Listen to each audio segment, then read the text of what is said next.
Welcome to my world. Come on in and make yourselves at home. Welcome to my life. I know everything's gonna be all right. Welcome to my world. Oh, won't you come on in? Welcome to my life. It's known as the Tiger's Den. Greetings to all of my subscribers. I want to thank you for being with me for as long as you have, and the new subscribers that's coming on in. We want to say greetings and thank you for your time. This is from Toothless and the moderators. Welcome to the Tiger's Den.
warandpeace.org, the War and Peace Report. I'm Amy Goodman with Juan Gonzalez. Well, we turn now to the fight for public education as the teacher strike in Denver heads into its third day.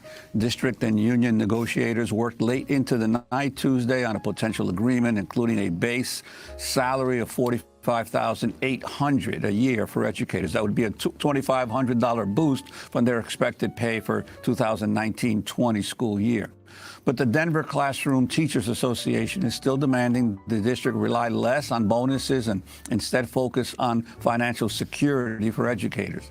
Denver's teachers are striking for the first time in a quarter of a century. Their walkout comes just weeks after an historic 6-day teacher strike in Los Angeles ended with victory for educators demanding smaller class sizes and higher wages. The actions are the latest in a wave of teacher strikes that began last year in Republican-controlled states like West Virginia, Oklahoma, and Arizona.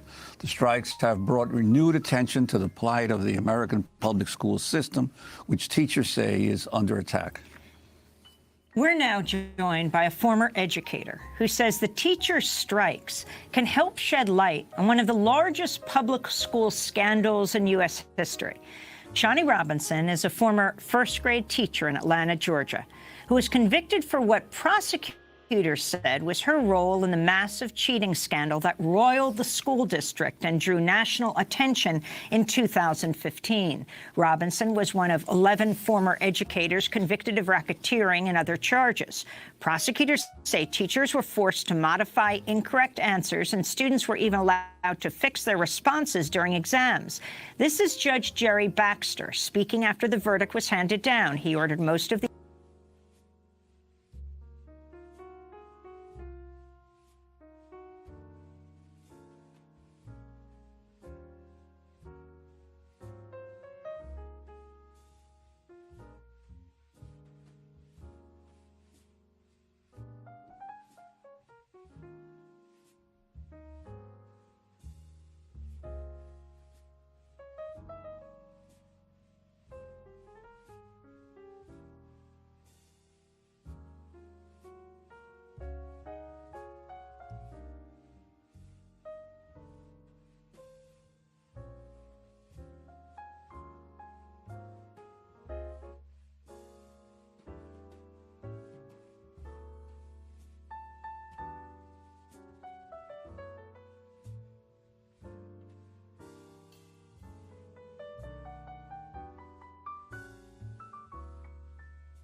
the educators immediately behind bars, an unusual move for first-time offenders.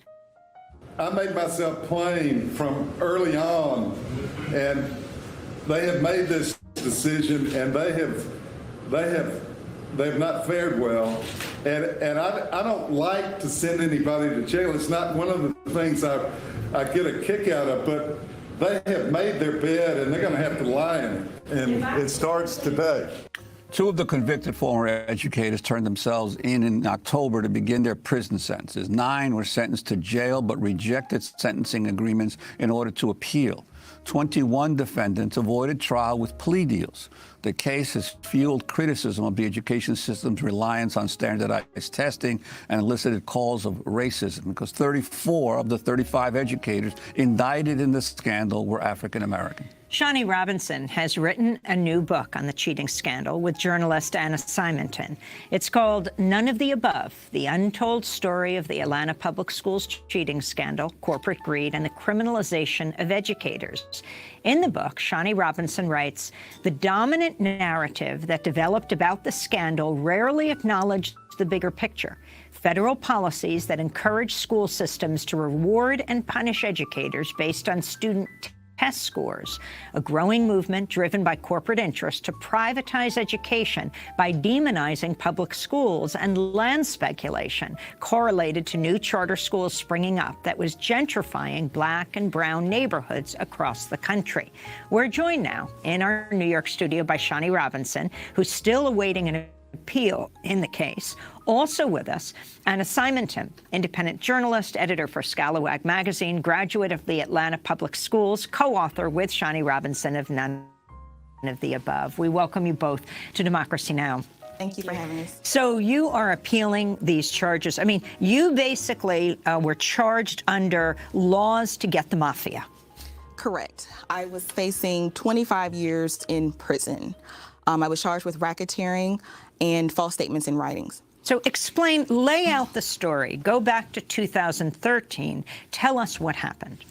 So the APS cheating scandal was the Atlanta Public Schools cheating scandal was a period of time in which educators were accused of changing their students' answers from wrong to right on standardized tests. And so I was actually a teacher for 3 years in Atlanta Public Schools. And my second year teaching, I was a first grade teacher, and that later becomes the year in question. 2009. In 2009. And as a first grade teacher, my test scores actually did not count toward the district targets, which were benchmarks imposed by the APS School Board and Administration, or the federal standards, which was adequate yearly progress. And so in October of 2010, I get a phone call from a GBI agent, Georgia Bureau of Investigation, and he asked me to come in to, strangely, a mall parking lot is where I met him. And he tells me that there's been an erasure analysis done for the entire state of Georgia. 20% of the schools over the entire state of Georgia were flagged for high erasures. Explain erasures. So the erasure analysis was basically looking at how many times a student went from wrong to right. Erases their answer and makes goes it right. from wrong to right. Right. After a certain amount, it's like statistically improbable outside of human intervention. And so the agent told me that in my class specifically, there were high levels of wrong to right erasures. And he asked me, can I explain this? And I say, no, I can't explain this. And then he asked me, well, did any administrators or the principal ever place any pressure on me to cheat on my students' test booklets? And I said no. And then he pulls out a pre-written voluntary statement form, which was basically saying, you don't have any knowledge about cheating, you didn't cheat. And he asked me to sign this form. Now, the thing about this form is that later it's used against many educators who signed the form. They were charged with false statements in writings, which is a felony. And so teachers were really put between a rock and a hard place, because here you have a GBI agent, and mind you, there were no attorneys present. I didn't have an attorney present. And when they went into the schools, teachers were pulled from their classrooms and interrogated. So there really were no attorneys present. And so you have this GBI agent asking you to sign a form. And if you don't sign the form, you didn't really want to become a target, you know. But if you did sign the form, you could potentially become a felon. Now, let me ask you, the entire investigation, it was touched off, wasn't it, by a series in the Atlanta Constitution that began questioning the percentage of erasures that they were uncovering in their investigation. What impact did that series have on the general Atlanta community? And obviously it touched off the law enforcement officials. Right, and there were, at that time, I believe there were about, there were about 5 schools across 5 districts. And so that prompted the governor to do a statewide investigation. And so, and just to even go into as far as like the widespread cheating is concerned, over 40 states in this country have had evidence of cheating allegations. 14 of those states, it was considered to be widespread. In Washington, D.C., there were 103 schools that were flagged for high, suspiciously high erasures or test scores. So this was actually something that was happening across the country. What we can't figure out is why teachers in Atlanta were slapped with felony charges. Some of my co-defendants were facing prison sentences of up to 40 years. And Anna Simonson, I'd like to ask you in terms of the broader picture. Now, this happens, these indictments come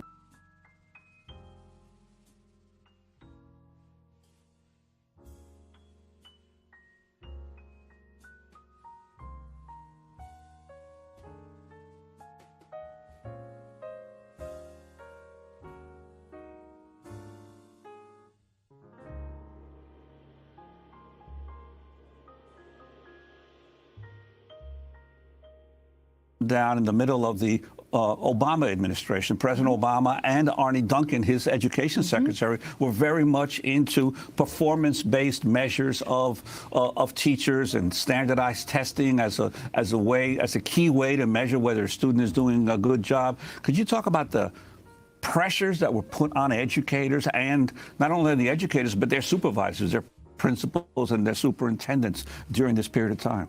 Yeah, this was a long-running trend beginning in the early 1990s when high-stakes testing began to be utilized in school districts like Houston's. But it was really codified in federal law in 2001 with No Child Left Behind, which was signed by George W. Bush. But Obama really continued the policies of No Child Left Behind in practice, if not in name.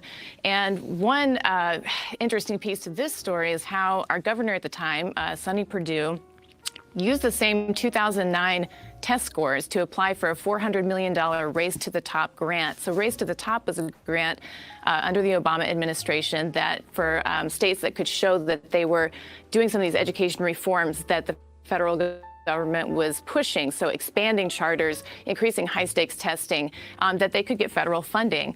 And so at the same time that Sonny Perdue sends in GBI agents to the schools of Atlanta because he suspects that the 2009 CRCT test scores are fraudulent, he's using those same test scores to say, hey, look, our test scores are going up. And they did win that $400 million federal grant. And Anna, why did you get involved with Shani in writing this book and none of the above? You too went to Atlanta Public Schools. Why was this so interesting to you? I did. I had to take these tests, and they were a drain on the actual education that I feel like students should be getting in the classroom. They're, in my view, a waste of time. But more important is that my middle school counselor was actually convicted in this case. I, like many people, watched the convictions handed down, not having really followed the trial. It was an 8-month trial, the longest criminal trial, in Georgia history. And so it was hard for people to kind of understand what was happening as it dragged out. But when the convictions were handed down, it was like heartbreaking to see someone who I remembered, being this like beacon in my own childhood, along with these other teachers. And so when Shani reached out to me, it was just a wonderful opportunity to do something about it and try to tell another side of the story. This is Democracy Now! I'm Amy Goodman with Juan Gonzalez. We're continuing our discussion with the authors of the brand new book, None of the Above, The Untold Story of the Atlanta Public Schools Cheating Scandal, Corporate Greed, and the Criminalization of Educators. Journalist Anna Simonton is with us, as well as co-author Shani Robinson, who is the youngest of the 35 teachers and staff charged in this scandal. Juan? Well, I want to ask Shani Robinson about this whole issue of high-stakes testing, the impact that has had on teachers, not only in Atlanta, but across the nation. As we now know, there was a huge parent movement that developed to opt out, and many states, there were huge percentages of parents who refused to have their kids be tested constantly anymore. But what was the impact on educators as authorities and state legislatures insisted on raising these test scores and constantly testing the kids? I actually think it was devastating because teachers were constantly having to teach toward the test. And, that can really stifle your creativity in the classroom. And so, yeah, that's the main thing. And I look at other countries like Finland who don't have high stakes testing, who continue to outshine other countries with academics. So just this push and this overemphasis of high stakes testing, and even how it's led to racketeering charges, I just think that it was blown way out of proportion. I want to go to. I just wanted to ask in terms of some of the key figures. For instance, the Atlanta superintendent of schools was also charged and eventually ended up passing away before she could be brought to trial. Right? Could you talk about the impact on the individuals in this case? I really did not know you're referring to Dr. Beverly Hall. I never met her. Pretty much who I was in contact with were our principals. So as far as that aspect, I can't really speak to Beverly Hall. But I will say, as a first grade teacher, I wouldn't say that I experienced as much pressure as maybe a 3rd through 8th grade teacher might have faced, because my test scores did not count. But there was definitely pressure, just from the educational policies and the overemphasis of high-stakes testing. Let's go to Beverly Hall, the Atlanta School District's former superintendent. Among those charged was painted by some as the one who orchestrated the test cheating. You write in your book, Shani, from the moment Hall was selected to lead APS, Atlanta Public Schools, in the spring of 1999, she was under a microscope. Everyone is watching her, wrote the Atlanta Journal-Constitution, from Governor Roy Barnes, who's hammering out his statewide school reform effort, to corporate leaders, college presidents, and parents considering whether to entrust their children to the urban public schools. Hall faced up to 45 years in prison, but died from breast cancer in 2015 before going to trial. She maintained her innocence. I then want to go to Dana Evans. Dana Evans is the former principal of Dobbs Elementary School, who was convicted in the test cheating trial. This is Evans on PBS NewsHour in 2017, responding to allegations that educators participated in cheating for financial gain. I got bonuses 1 year out of the 4 years that I was a principal, and it was $1,000. And I gave more than $1,000 to Dobbs. I paid for kids' uniforms, and I paid people's rent and their gas bills, and it is offensive that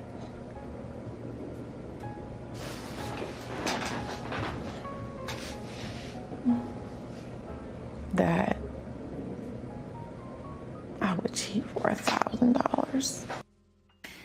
That was Dana Evans. You both write in the book also about Donald Bullock, an educator who accepted a plea deal in 2015 in order to receive a reduced sentence. He apologized for his role. I, Donald Bullock, do hereby sincerely apologize to the students, my fellow staff members, parents, and the Atlanta public school system, as well as the greater metropolitan Atlanta community, for my involvement in the 2009 CRC administration resulted in cheating or other dysfunctional acts. You both write in the book that Bullock, quote, endured the shame of reading an apology after maintaining his innocence for so long, only for Baxter to slap him with 5 years of probation, 6 months of weekend jail, a $5,000 fine, and 1,500 hours of community service. Anna Simonton, tell us what happened.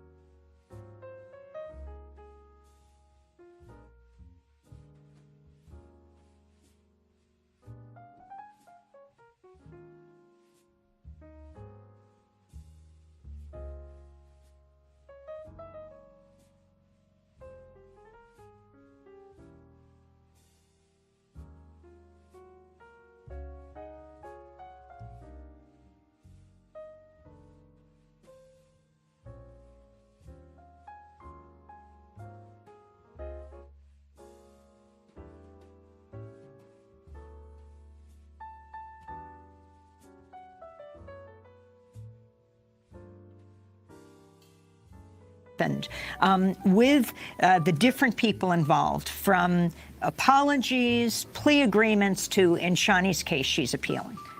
Yeah, so 35 educators were originally indicted. Many of them took plea agreements, and many of those folks, their plea agreements required them to testify in this trial. So 11 folks actually went to trial, and the trial itself was nonsensical. So there were witnesses who recanted on the stand and said, actually, I just said what I said in order to get this plea agreement, and I never was under the kind of pressure that that I'm now supposed to testify against my former colleagues about. So additionally, witnesses were contradicting each other to the extent that the judge, Jerry Baxter, said perjury is being committed here daily. And yet he didn't strike those testimonies from the record. He didn't allow for a mistrial. Everything was very much slanted toward the prosecution. 6 months of prosecution witnesses compared to a few weeks of defense witnesses. So by the time that the convictions were handed down and sentencing happened, Jerry Baxter had become emotionally volatile, patronizing, and that's where we see him demanding apologies. And not only that, but demanding that folks give up their right to appeal, which is really why many of the defendants did not want to apologize, and yet were portrayed in the media as, we've heard the word provocative, as if they were flaunting somehow their moral obligation. But in fact, they would have had to give up their constitutional right to appeal. So those are just some of the things that made this trial incredibly unfair.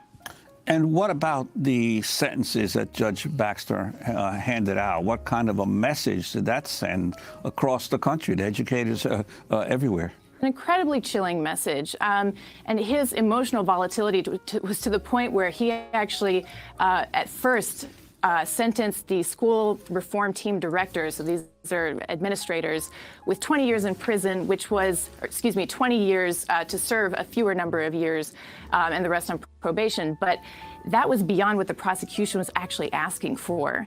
So he was just like slamming down the gavel on educators. And can you talk about the racial disparities in this case? 34 of the 35 people charged, including Shani, African American. Yeah, and all of them people of color. No white teachers were charged, even though white teachers were implicated in the original Georgia Bureau of Investigation's report. Another sort of example is how, at the same time that the GBI was investigating Atlanta public schools, they actually did an equally in-depth investigation into Dougherty County schools.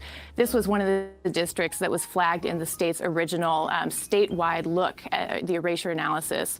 And Dougherty County had cheating going on par with Atlanta public schools, according to the GBI. And yet the local district attorney there did not bring any charges. And one of the big differences was that their superintendent was a white woman, whereas Beverly Hall is a black woman who is a rising star in the field of urban education. Has anything changed in Atlanta public schools in terms of student achievement, in terms of how tests are administered, and in terms of their sense of modernizing and corporatizing public education? If anything, this has reinforced the kind of corporate education reforms that we feel contributed to the conditions that created the cheating scandal. So the narrative was constructed in a way to say, look how terrible public schools are, they're rife with corruption, they're failing, we need charter schools as an alternative. We need more data-driven education instruction as an alternative. That's going to be the answer. And in fact, our governor at the time, Nathan Deal, introduced legislation on the day that the prosecution rested. So the media was full of like recaps of how horrible teachers were. He introduced legislation to create something called an opportunity school district that was modeled on Louisiana's recovery school district, which would enable the state to take over so-called failing schools and turn them into charters. As a result of amazing grassroots organizing, that was actually turned down, but other similar reforms have been put forward to continue those attempts. You both document in the book the history of the destruction of the black communities of Atlanta because of gentrification, poverty, the war on drugs. How does this link to the cheating scandal? Well, in In a broad sense, it poses a question, who is really cheating these children?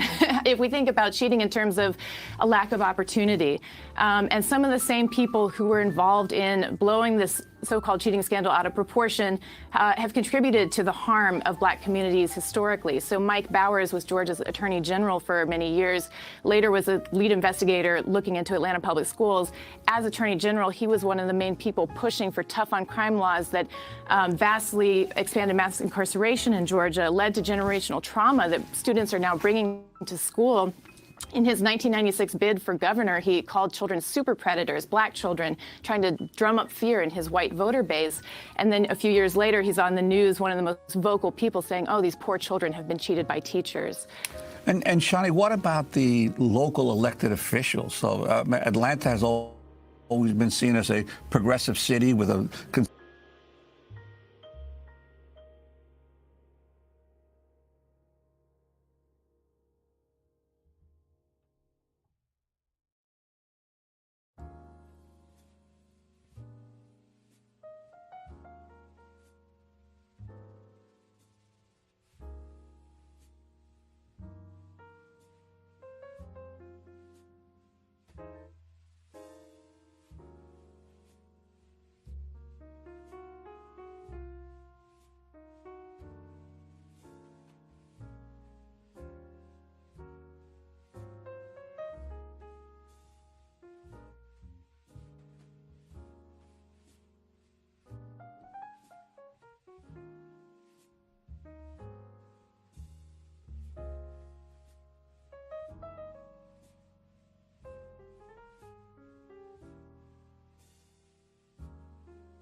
considerable African-American progressive political leaders. Where were they when all of this was happening?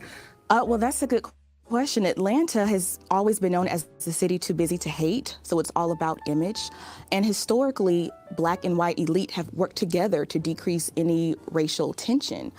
And so, you know, it begs the question, why were so many Black teachers, educators charged? You know, it's almost in a sense of, if you can make a situation look like it's more of Black on Black crime, you decrease that level of racial tension. But in our book, we detail Atlanta's history of displacement and destruction.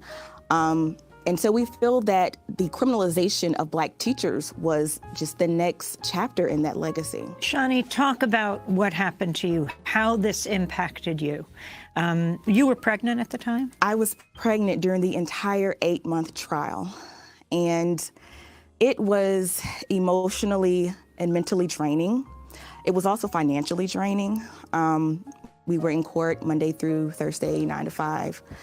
And, you know, the most disheartening thing to me, the way it was portrayed in the media was that educators cheated on their children's tests to get a payout.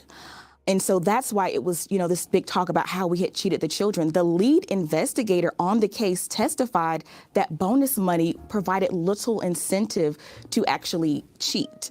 And so my bond was about $200,000, and it was one of the lowest. Others was $200,000? Mine was one of the lowest. There were others that were in the millions. And so just the media portrayal of it, it was really making it seem like we had gotten all of this money. My school, we actually did not meet our targets, so I've never received 1 penny of bonus money ever. My test scores did not even count, and I didn't cheat. On what grounds are you appealing? Well, the first step, and my attorneys have been working diligently on getting the judge to recuse himself. During the trial, right before the verdict was released, he told the jury, whatever your verdict is, I will defend it until I die. So based on his own words, we already know where he stands on this case. He also had a private conversation with the district attorney. And when that came to light, our attorneys asked for a mistrial, but he denied it. There was a situation where he even tried to assist one of the state witnesses with identifying one of my co-defendants. There was a woman who was asked to identify one of my co-defendants. And so she started walking around the courtroom, and the judge called out to her and said, "You're getting cold." And so the woman turned around and started walking in the opposite direction. She never recognized my co-defendant and eventually returned to the witness stand. And so it's hard to believe that a judge can be impartial after doing so many things like that. And he retired, and they reassigned our case to another judge. But somehow, this same judge, Judge Jerry Baxter, has been allowed to continue to preside over our case. You know, we began this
segment by talking about the Denver strike. Anna, how do you see this story linking into this bigger story of teacher strikes across the country? I think it's deeply connected. I think that some of the same conditions that are sparking teachers to take to the streets and protest and to the halls of their capital state houses, these issues of privatization, draining resources from the classroom, these are all things that were driving forces of the cheating scandal in the way that the narrative was constructed to demonize public schools in order to further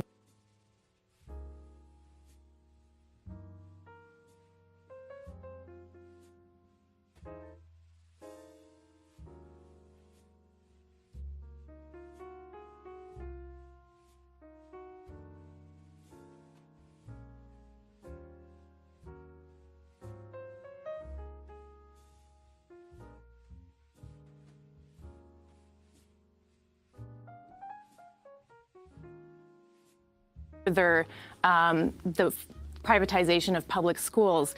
I also think that there's this, in the sort of resurgence of this education justice movement, a focus on Black educators in particular, with things like the Black Lives Matter at School week of action. And so folks are really looking at racial injustice in the education system in a way that I think this case is sort of the epitome of. And the impact on charter schools in Atlanta, have they grown since this? Yeah, there's been each year an increase, although the overall number has not gone up a whole lot because there's often new ones that open, close. And so that's part of the problem with charters is this sort of fly-by-night situation. We just have 20 seconds. I know you're both presenting None of the Above at CUNY Grad School here in New York tonight at 6. What message do you have for educators, Fani?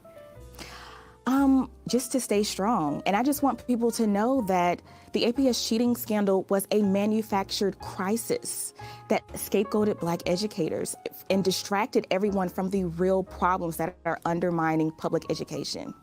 We thank you so much for being with us. Again, their book, None of the Above, The Untold Story of the Atlanta Public Schools Cheating Scandal, Corporate Greed, and the Criminalization of Educator Fani Robinson, the youngest of the teachers convicted in 2015. She is appealing that conviction.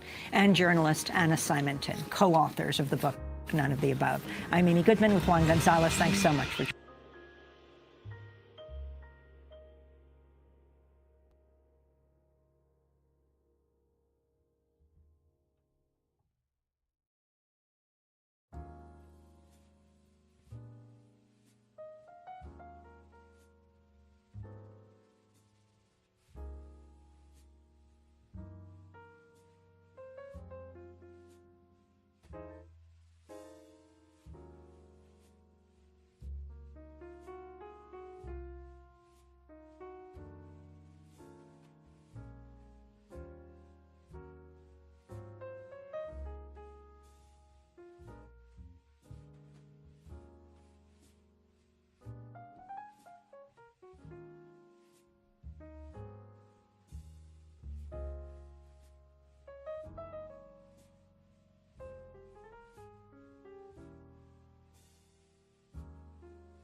about to hear the case of a former elementary school principal in the Atlanta Public Schools test cheating scandal. Last June, the state's appeals court had upheld the conviction against Dana Evans. She was among 34 black and 1 Filipino educators who were indicted in the longest and the most expensive criminal case in the history of Georgia. They were found guilty of RICO, which stands for Racketeer Influenced and Corrupt Organization Act. That's a U.S. federal statute enacted in 1970 targeting organized and white-collar crime. The infamous case is detailed in the book None of the Above, with a first-person account through the eyes of first-grade teacher Fani Robinson, who was also charged in the case, along with her co-author, Anna Simonton. Joining me now are the authors of None of the Above. Fani Robinson is an education advocate, and Anna Simonton is a journalist for The Appeal. That's a worker-led news outlet that covers the U.S. criminal legal system. Thank you both for joining me on Black News tonight. Anna, can you, first of all, just tell us a bit about Dana Evans? What is she looking at in terms of her sentence, and why do you believe her appeals were denied? So Dana Evans, who has a wonderful track record as a middle school counselor and eventually an elementary school principal, is looking at a year in prison, and there's more in terms of probation that is part of her sentence. And I don't have all the details from the ruling this morning in terms of the reason why this was denied, but what we do know is that the judge in this case has the power to modify the sentence, which is important because the educators that are appealing this case maintain their innocence. But even for folks that believe that they committed the crimes they were convicted of, this never should have been a criminal case, and it's absolutely unconscionable to send educators to prison over standardized test scores, especially in the middle of a pandemic. The judge could modify the sentence, the prosecutor could support that, and they could take the prison option off the table for not only Dana, but the 6 other educators who are still appealing their case. This is a complicated and messy, but really a stunning use of the criminal legal system for an issue. Fani, can you give us a little bit of backdrop? You were a first grade teacher during all of this. What happened? How did we end up seeing so many teachers arrested, charged, indicted, convicted? How did this happen? Well, the year in question was 2009, and as you stated, I was a first grade teacher. But there have been some complaints that eventually came out in the local newspaper, the AJC. And so what happened was there was an erasure analysis done across the entire state of Georgia. And what they found is that 20% of the schools in Georgia had high levels of wrong to right erasures. And so each school system, well, 2 school systems in particular, had to do further investigations by the GBI. And so I actually got a phone call from a Georgia Bureau of Investigations agent in 2010, and I met up with him. I did not have an attorney present, but I still agreed to meet with this agent. And he told me that in my class specifically, there were high levels of wrong to right erasures. And he said, "Can you explain this?" And I say no.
Then he pulls out a pre-written voluntary statement form that basically said I didn't have any knowledge of cheating and that I didn't cheat. And he asked me to sign the form. Later, we learned that that form was actually used against a lot of educators. In March of 2013, the news came out that 35 educators, mostly Black, have been indicted on racketeering charges. And the mainstream narrative was that we cheated to get bonus money, so that we were cheating to get a payoff, which could not have been further from the truth. One of the lead investigators on the case actually testified on the witness stand later during the trial that bonus money provided little incentive to actually cheat. But we were facing anywhere between 20 and 50 years in prison, mostly because of the racketeering charge. And again, most of us did not receive any money. And I was a first grade teacher. My test scores did not count at all.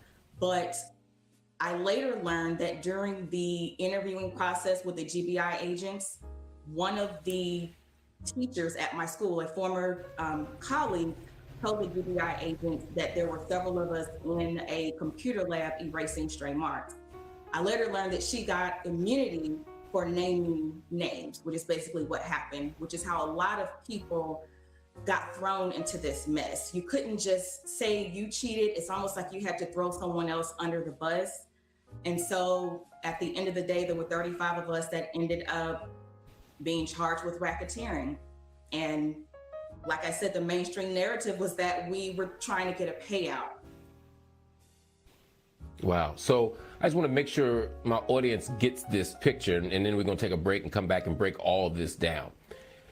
Everybody in the age of No Child Left Behind had to take standardized tests, right? So this isn't just a Georgia thing. This is around the country. School districts had to perform on high stakes tests, some sort of state mandated exam, in order to be able to compete against each other and to be able to decide whether a school was doing well, whether a school was making adequate yearly progress, etc.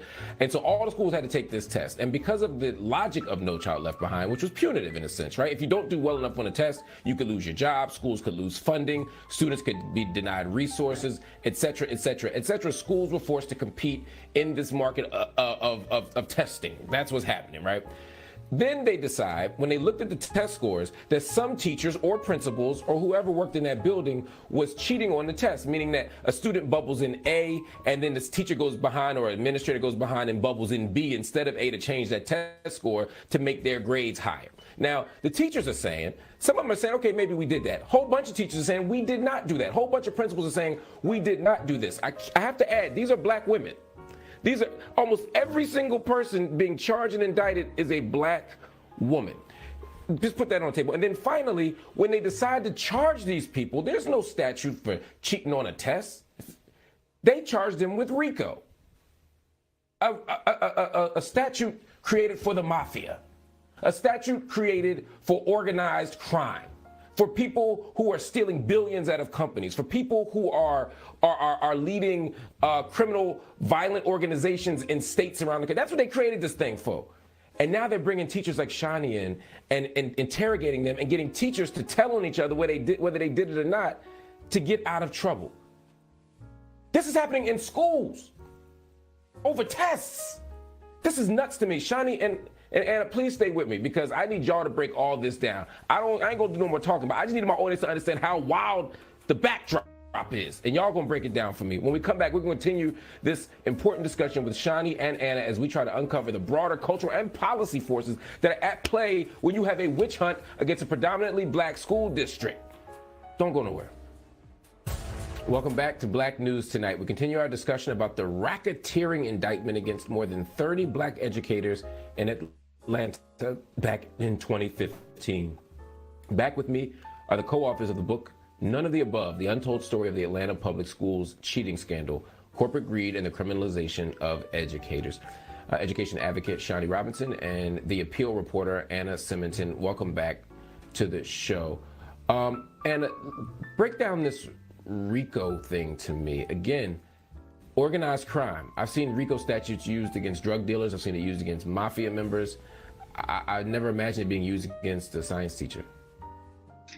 No, and a lot of legal experts agreed that this was prosecutorial overreach. It feels like the goal, more so than seeking justice in this case, was to have a sensational career-making trial. So District Attorney Paul Howard was in office at the time that he brought these charges. Recently was voted out last year. Now Fani Willis is district attorney, and she was one of the prosecutors on this case as well. Rico was never an appropriate option. Testing or cheating on tests has been widespread throughout the U.S., as you said, in large part because of No Child Left Behind. It's putting teachers in very desperate situations. Test cheating is the result of bad education policy, and we've seen that across the country. In most other cases, teachers have lost their licenses or been disciplined in other ways. When it rises to the level of the criminal legal system being involved, it's typically been very low-level things like paying a fine or community service. This was the only case out of thousands that have been documented in which Rico charges have been used against educators. Wow. It's a stunning thing. Were you surprised when you were brought in, Shadi, when you were brought in to be interviewed, and then you saw the bigger kind of impact that was happening on teachers around the state and throughout APS for sure? Were you surprised at how grave, at how intense, at how deep the penalties were? Absolutely. No one knew that we were about to be indicted. The news came out in the local media, so it was a total shock to everyone. I didn't really even know what Rico was at the time, but I had a $200,000 bond, and mine was one of the lowest. The rest were in the millions. And so it really made it seem like we were real racketeers who had gotten all of this money. And so basically what happened was when we had to turn ourselves in, no one could really afford the bond. And so we had to go into an agreement with the prosecution team that our bonds would be lowered as long as we didn't talk to the media. So right from the start, everyone only heard one side of the story. Wait a minute. So they gave y'all an exorbitant bond, right? And the point of bond is to make sure you return to trial. It's not a punishment. So the bond being high itself was a problem. But then they reduced the bond, and they're telling me 2 minutes. We're gonna have to stretch an extra couple minutes, y'all. I wanna make sure we do this right. So they lowered the bond so that you could get out of jail, but they said you can't talk to the media at the same time that the media was advancing a narrative about y'all that wasn't true. So you couldn't even push back against the narrative that was not only shaping public opinion, but maybe the jury pool. Exactly. And I believe we were tried in the court of public opinion. It was devastating. It was the longest criminal trial in Georgia history. I was pregnant with my first son the entire time. So it was very just emotionally draining. It was financially draining. We basically had to, empty our savings account because we were our only clients for our attorneys. The judge told our attorneys that we could be their only clients. And so I think everyone was really stressed out. But I had my son right after we were convicted. I was hoping that the judge would sentence me with, no jail time so that I could remain with my son, but he still sentenced us with prison time anyway. I just gave birth to another son last February. So this is a really nervous time for me. I was diagnosed with PTSD.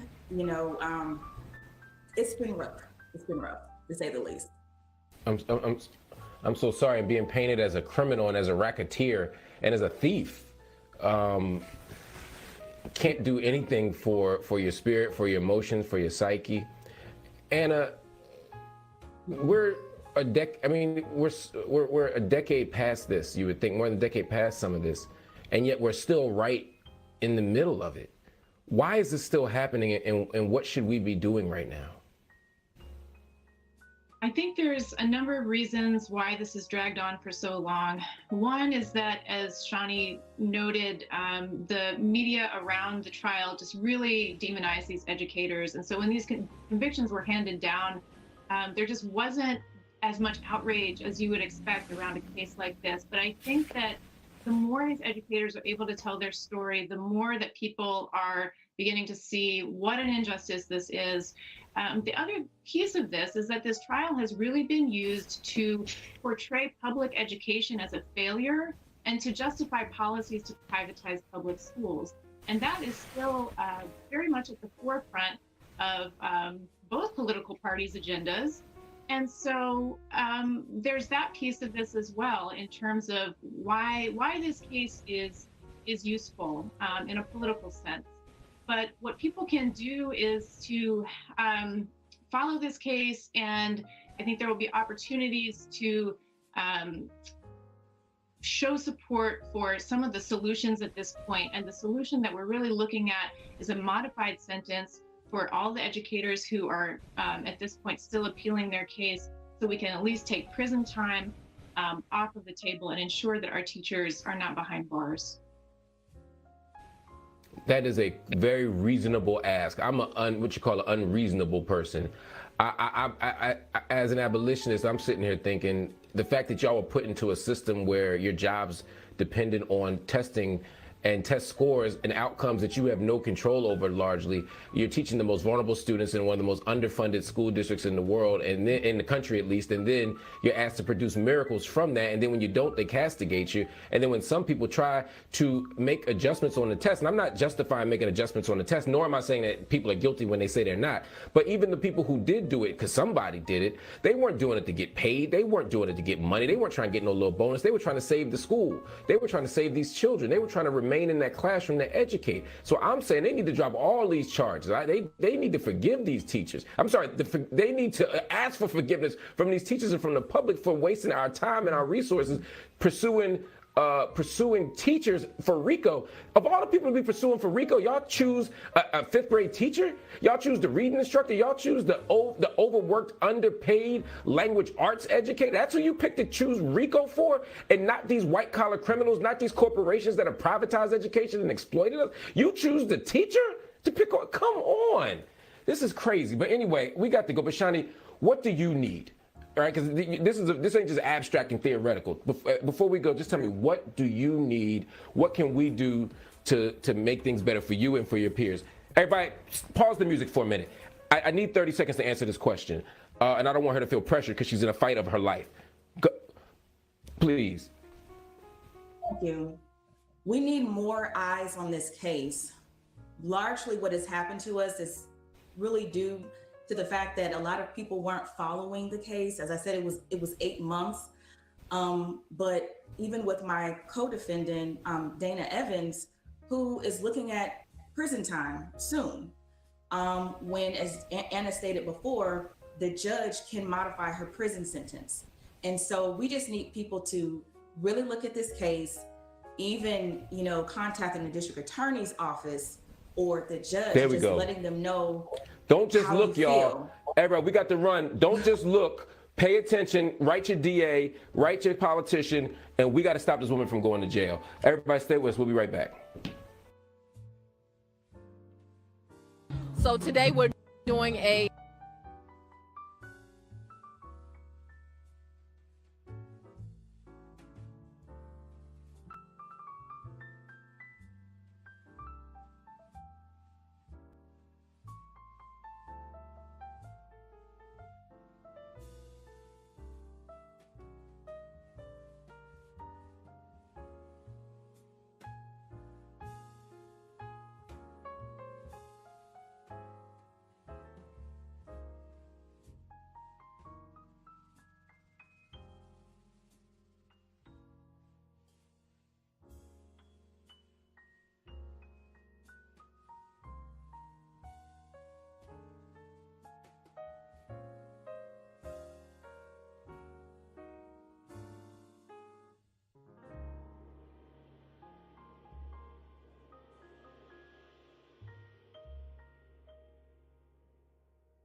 Rise of jury.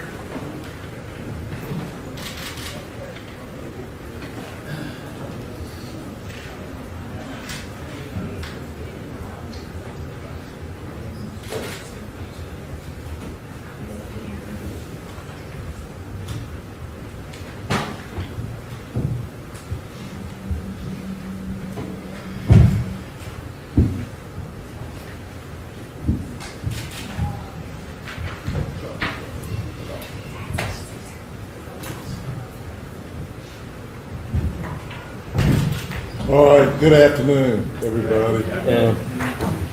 Before we receive the verdict, I'd just like to say a few things to you. This has been a long journey, and I know everybody right now has emotions that they probably can't describe. I mean, I know I do. But I want to tell you, I've been down here 42 years. I've told you this before. I have never seen a jury that was more diligent. And I mean, notebooks, taking notes every day, paying attention to everything that was presented. And the community, our community is so fortunate to have had you do this for the community. And whatever your verdict is, I'll defend it till I die. You know, whatever it is, I will defend it. Because I know that you have honestly and diligently carried out your responsibility. And I can't tell you how impressed I am with your service, and you to be commended. I mean, it's a lot of you lost money, a lot of you lost maybe status at your jobs, and you've sacrificed. And anyway, it's amazing, right, Evelyn? It is, it really is. Okay, with that said, your service is going to be over in just a little while. And when it's over, you have the freedom to talk to anybody about this case. I mean, you have that freedom to do that. You also have the freedom to say, I don't want to talk about this. I've done what I've done. I'm out of here. I don't want to talk to anybody. And there will be probably people that are trying to talk to you about this case. So this is totally your decision, whether you say anything about your service or your verdict or any of that. And I just wish you all well. And if you get a subpoena for jury service anytime while I'm down here, you don't have to come, okay? I will get you out of this some way, somehow. All right, if you, Mr. Little, will you hand that to the deputy and I will publish the verdicts.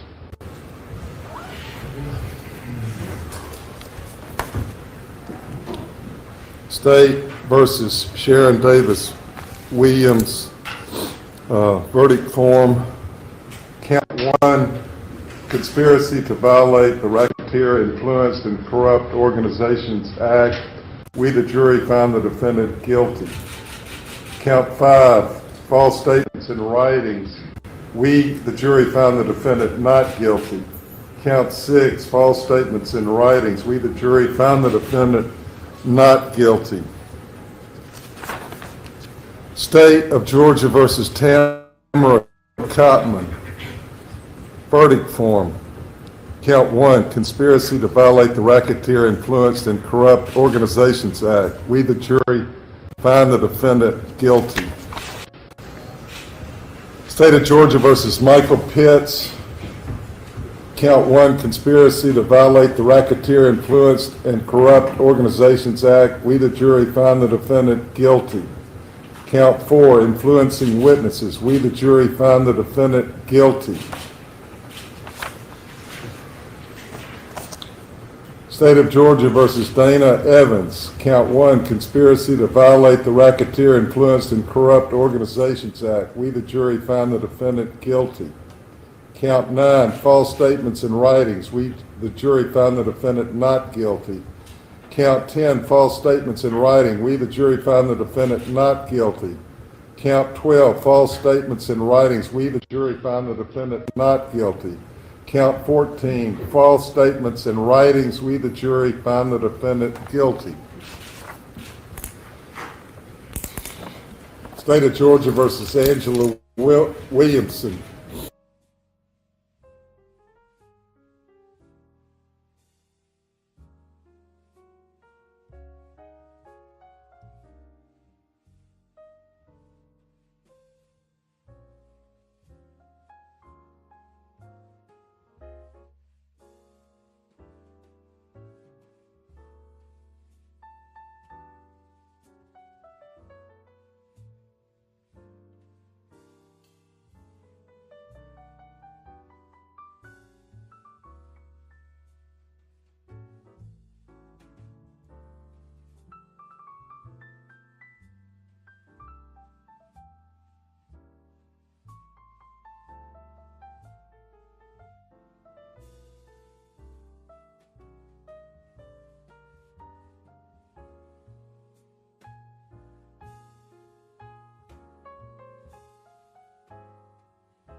Count 1, conspiracy to violate the Racketeer Influenced and Corrupt Organizations Act.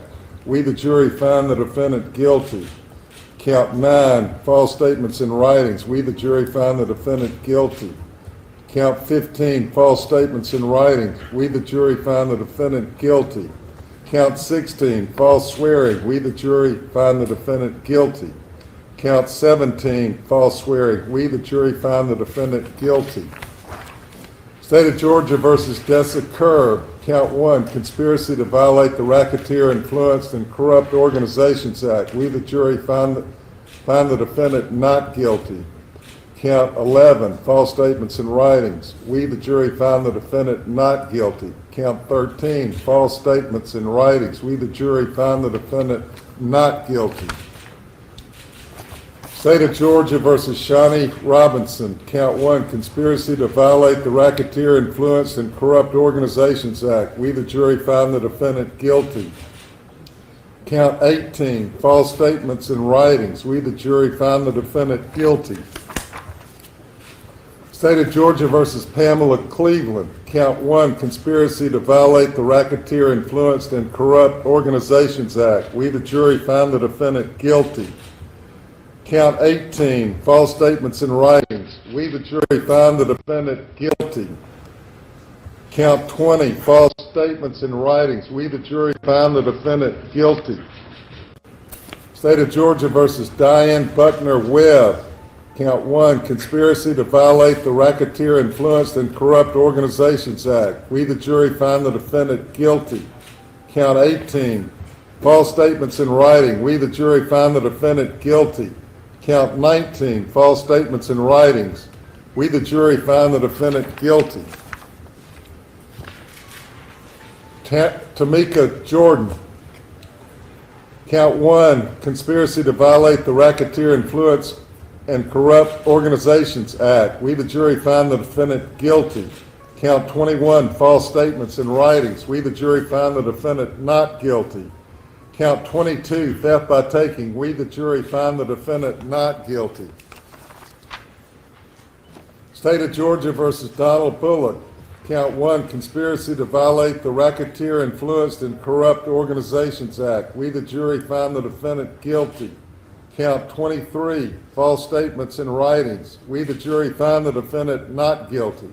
Count 24, false statements in writings. We, the jury, find the defendant guilty. Count 25, false statements in writings. We, the jury, find the defendant guilty. Count 26, false swearing. We, the jury, find the defendant guilty. The State of Georgia versus Theresia Copeland. Count 1, conspiracy to violate the Racketeer Influenced and Corrupt Organizations Act. We, the jury, found the defendant guilty. Count 27, theft by taking. We, the jury, found the defendant not guilty. Count 29, false statements in writing. We, the jury, found the defendant guilty. And all these verdicts are dated April 1st and signed by George Little, the foreperson. Y'all wish to see the forms?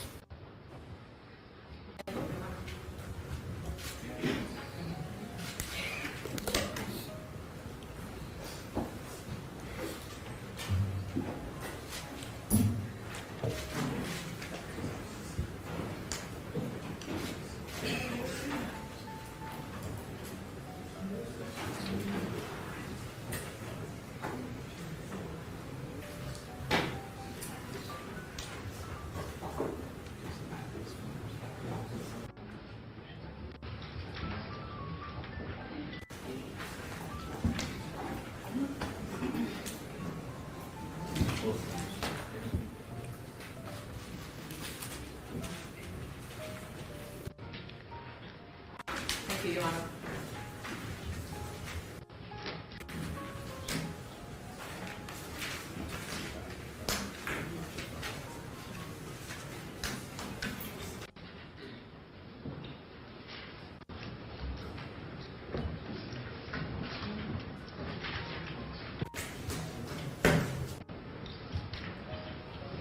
All right. Am I free to release the jurors? Is there? No, Your Honor. Okay. Ladies and gentlemen, the defendants in every criminal case, if there's conviction, have a right to poll the jury.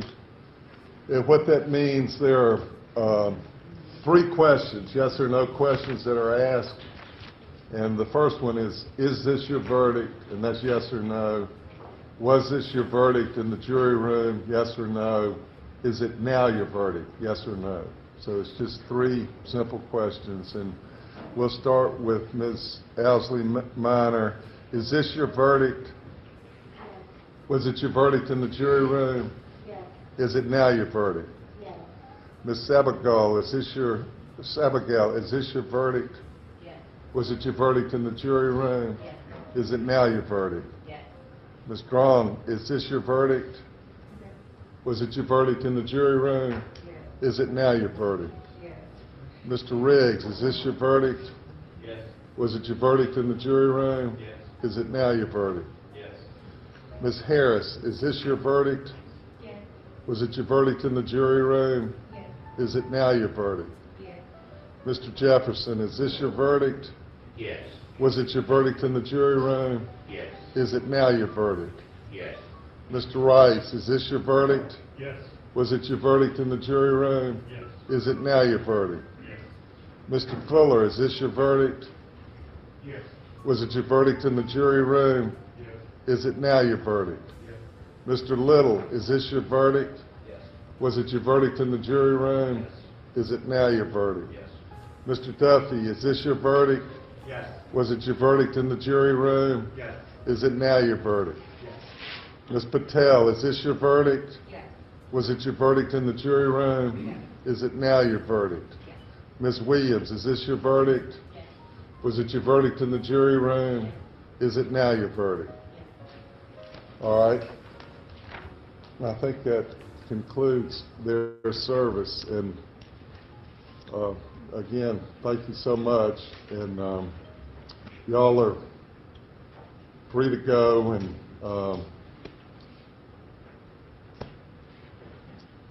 I'm going to miss y'all.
I'm serious. All right, we'll see you. Right, so Jerry.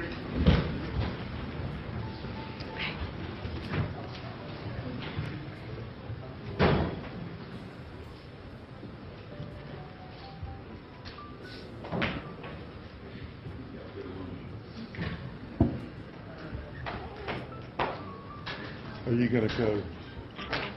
Reynolds. Mr. Reynolds? Reynolds. And I can, Judge, but I gotta.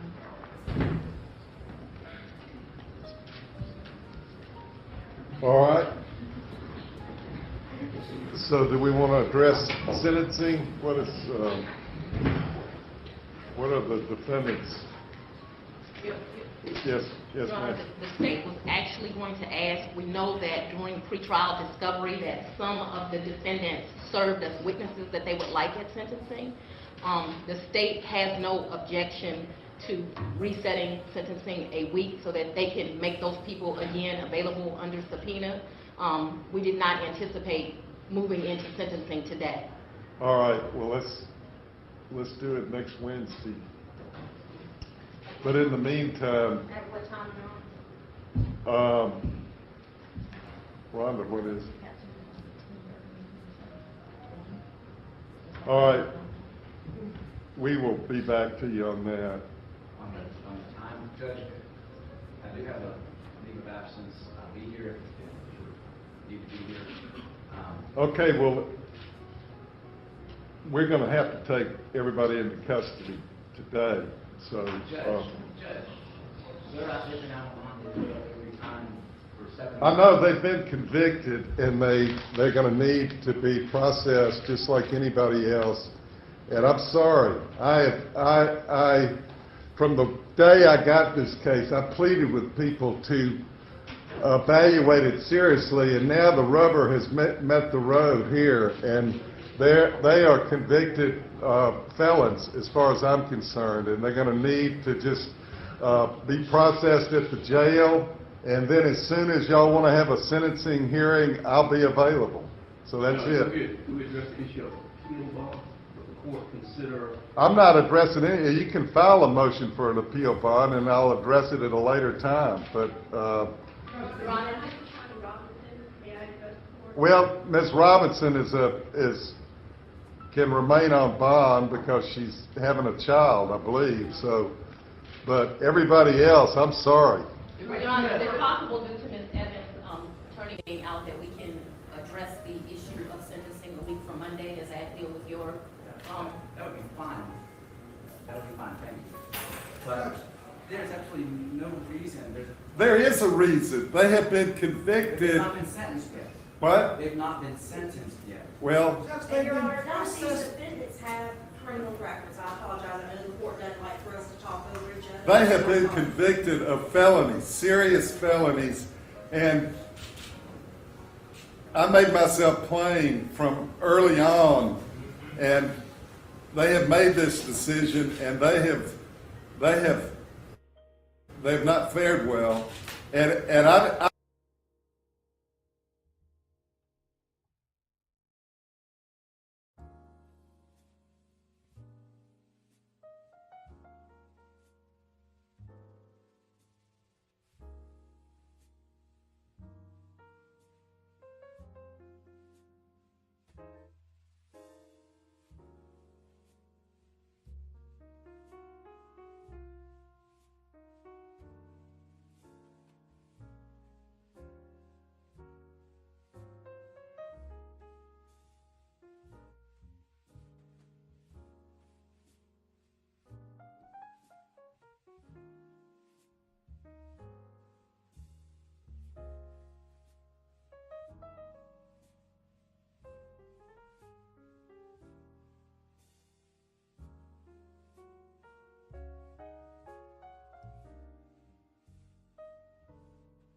I don't like to send anybody to jail. It's not one of the things I get a kick out of, but they have made their bed and they're going to have to lie in it. And it starts today. If I could just complete my thought for the record. Okay. All of that is true. The court made its intentions known.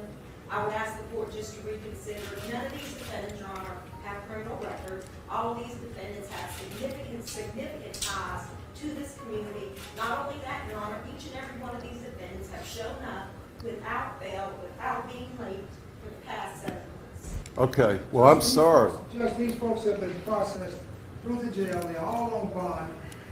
I would suggest to the court that there's no compelling reason for them to be taken into custody until such time as they are sentenced. Well, the compelling reason is they've just been convicted. They have been convicted, and that's enough for me. And I have sat here for 6 months and listened to this whole thing, and that's the cold, hard truth. It's just the cold, hard truth. So I'm sorry. You may be upset with me, but I've thought about this, and that's what I'm doing. If we submit the appeal bond motion. No, I'm not. You can submit a appeal bond motion, and I'll hear it in due course.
Yeah, because today,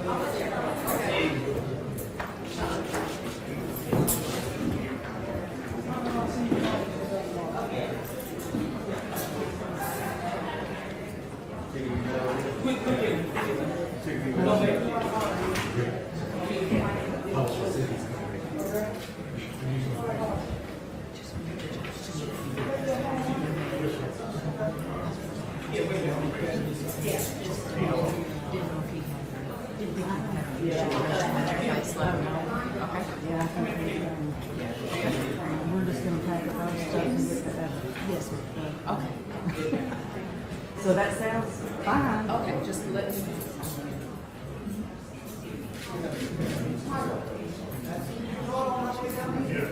Okay, I'll wait on her.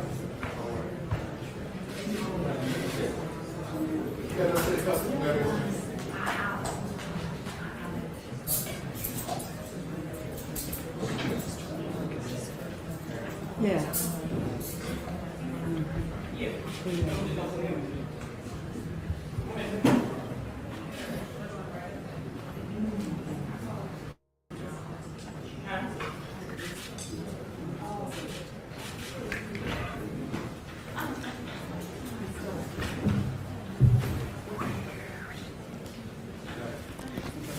Have a good one.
Is that something to really be proud of?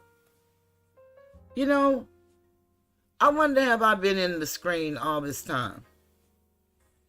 Have y'all heard me when I was talking throughout this video?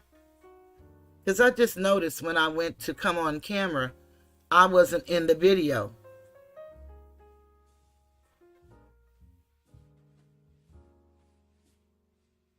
Hey, Trinity.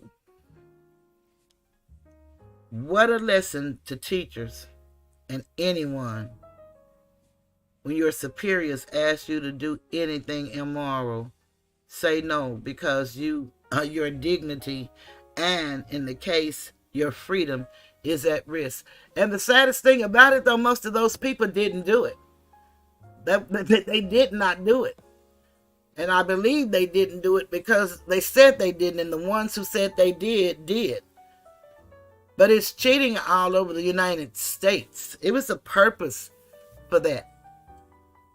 And I don't know if I've been in the video this whole time. I thought I was, but I honestly don't know if I was because I was off camera.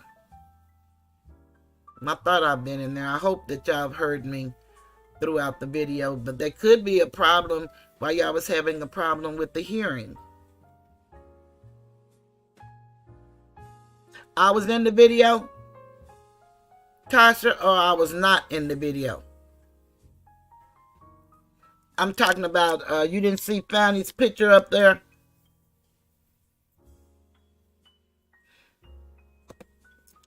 Like that. Y'all didn't see her up there like that whenever the camera whenever I stop the video and be talking? And if so, then I was just having a quiet, long period and y'all thought I was just pausing. That could be why it was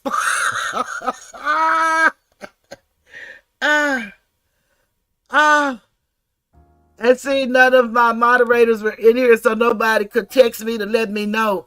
I wasn't even in the show. That's why that was like that. I'm so sorry. I apologize.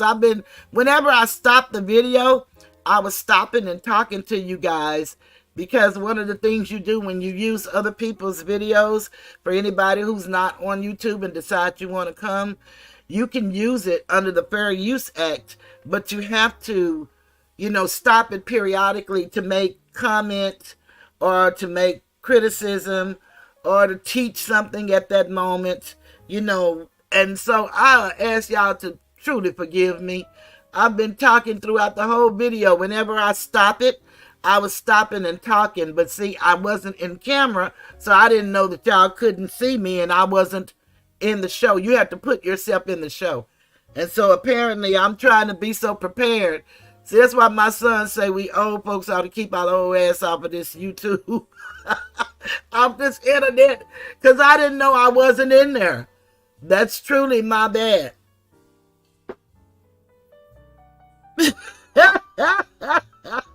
I also had her picture as the background, see. So that's probably what you saw was the background. But let's see if I cut the camera off.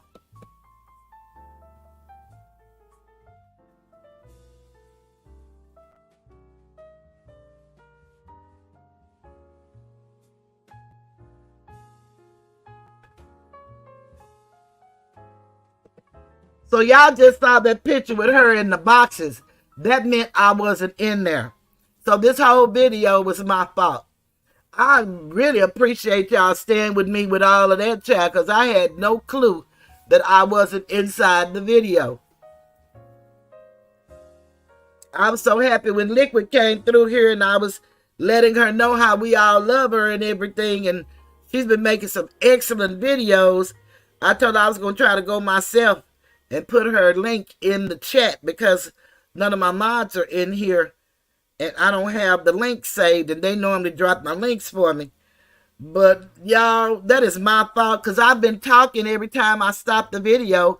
I've been talking, and so Tasha, I'm sorry I didn't understand that's what you were trying to tell me, and that all y'all was hearing was music. I just cut the music down. I had no clue.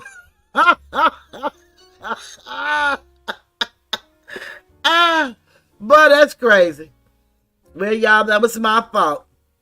But I hope that y'all did get to hear the video enough and get to see the story and to see what type of woman we're dealing with all of these Rico cases, because that's what I was talking to y'all about, the Rico cases in between. This case was her first longest case in history in Fulton County. And it started with Paul Howard, the first guy that she replaced, that she said she would be nothing like. She said that the money would go for the children. We know that that's not true. She said that she wouldn't sleep with her employees. We know that's not true. And perhaps he was not an employee. He was a contractor.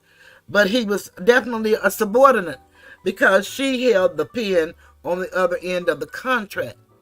So everything she said that she wouldn't do is what she did. And then I was telling y'all about the Young Thug case, how I never really followed that case, but I started looking at it recently. And if y'all think that this is a trip, all of this that we're seeing, I had one last video and it's about 9 minutes. If you guys want to hang and watch it. And now that I'm in here, I know that I missed you guys, but I was talking to you all throughout the whole time. I just didn't realize that I hadn't put me in the studio.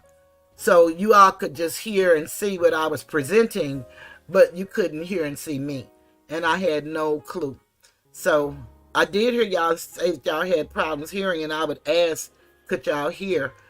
But I was thinking y'all was hearing me. I had no idea y'all couldn't hear me at all, because I wasn't in the studio. That's what that was. So I'm going to ask y'all to forgive me and thank y'all for staying, because you didn't have to. So I certainly appreciate that. But I want y'all to see what's going on in the Young Thug case. This is the worst thing I've ever seen in history. And all of these cases, from what I'm seeing, the way they're being handled, either it's the judge, it's the prosecutor, because those are the two people with the problems. These should be mistrials, and I'm not an attorney, but I promise you, these should be mistrials. There's no way in earth that these people should still be going to court for anything from what I've seen. And we all know that they can indict a ham sandwich. I'm going to talk about the indicting later. How many people, you know, we saw the video where she said they had these many thousand and then they got them down to almost nothing. Well, that's not quite true. It's not quite true. It's unbelievable, the people that they have. And she's being sued by the ACLU. And I had that information, but that's too much because we've already passed 2 hours. I want to let you guys see this, and then I'm not going to hold you all any longer.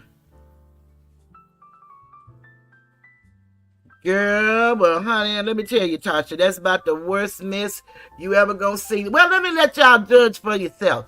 Look at this little 9 minutes and tell me what y'all think. Because this is about the worst stuff you ever did see. If you've ever seen some bad stuff.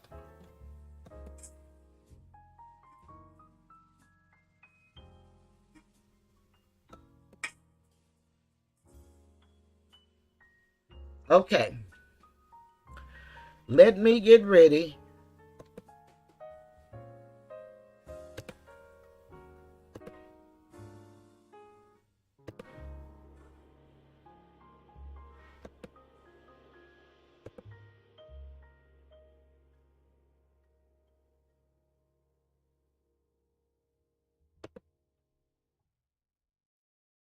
I'm just going to cut my camera off.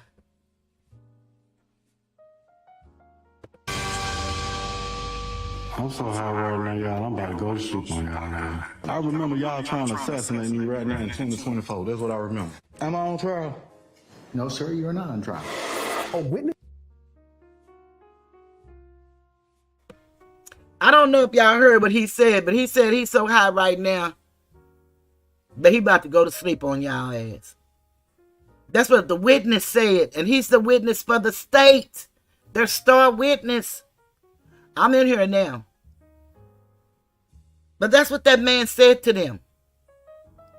And they're still continuing with this trial. But I'm going to let y'all hear what this gentleman said. He does a good job. Listen to this, y'all, please. It says he's high in open court and asks if he's on trial. I'm Brian Buckmeyer, and we're taking you through the top 7 moments from Adrian Bean's testimony in the YSL Young Thug Rico trial, starting with a longer version of what you just watched. I remember y'all trying to assassinate me right now in 2024. That's what I remember. This is what I remember. All this going on right here on this, got me up on this stand, talking about this and that third, all this extra stuff that's going on, Your Honor. Am I on trial, Your Honor? Sir, you just have to answer the questions, unfortunately, at this point in time, okay? That's all I can tell you. Am I on trial?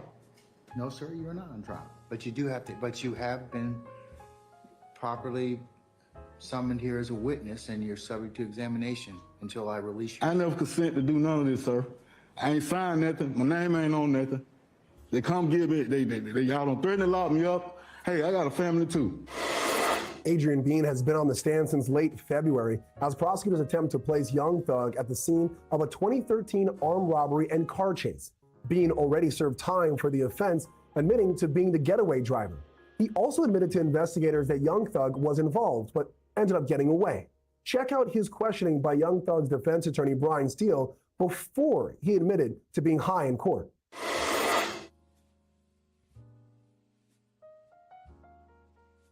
You just heard that you explained that you qualified it as the detectives and police.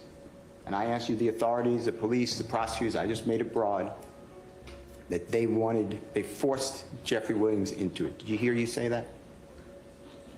Man, can I get a water or something? I'm so high right now, y'all. I'm about to go to sleep on y'all ass. I ain't gonna tell you no lie. Yes, man. We're gonna take a break. Attorney Steele tried to question Bean about being pressured by a detective to name drop Young Thug at the armed robbery. Here's the problem, though. Adrian Bean apparently doesn't remember anything from 2013 because he, quote, suffered from Molly.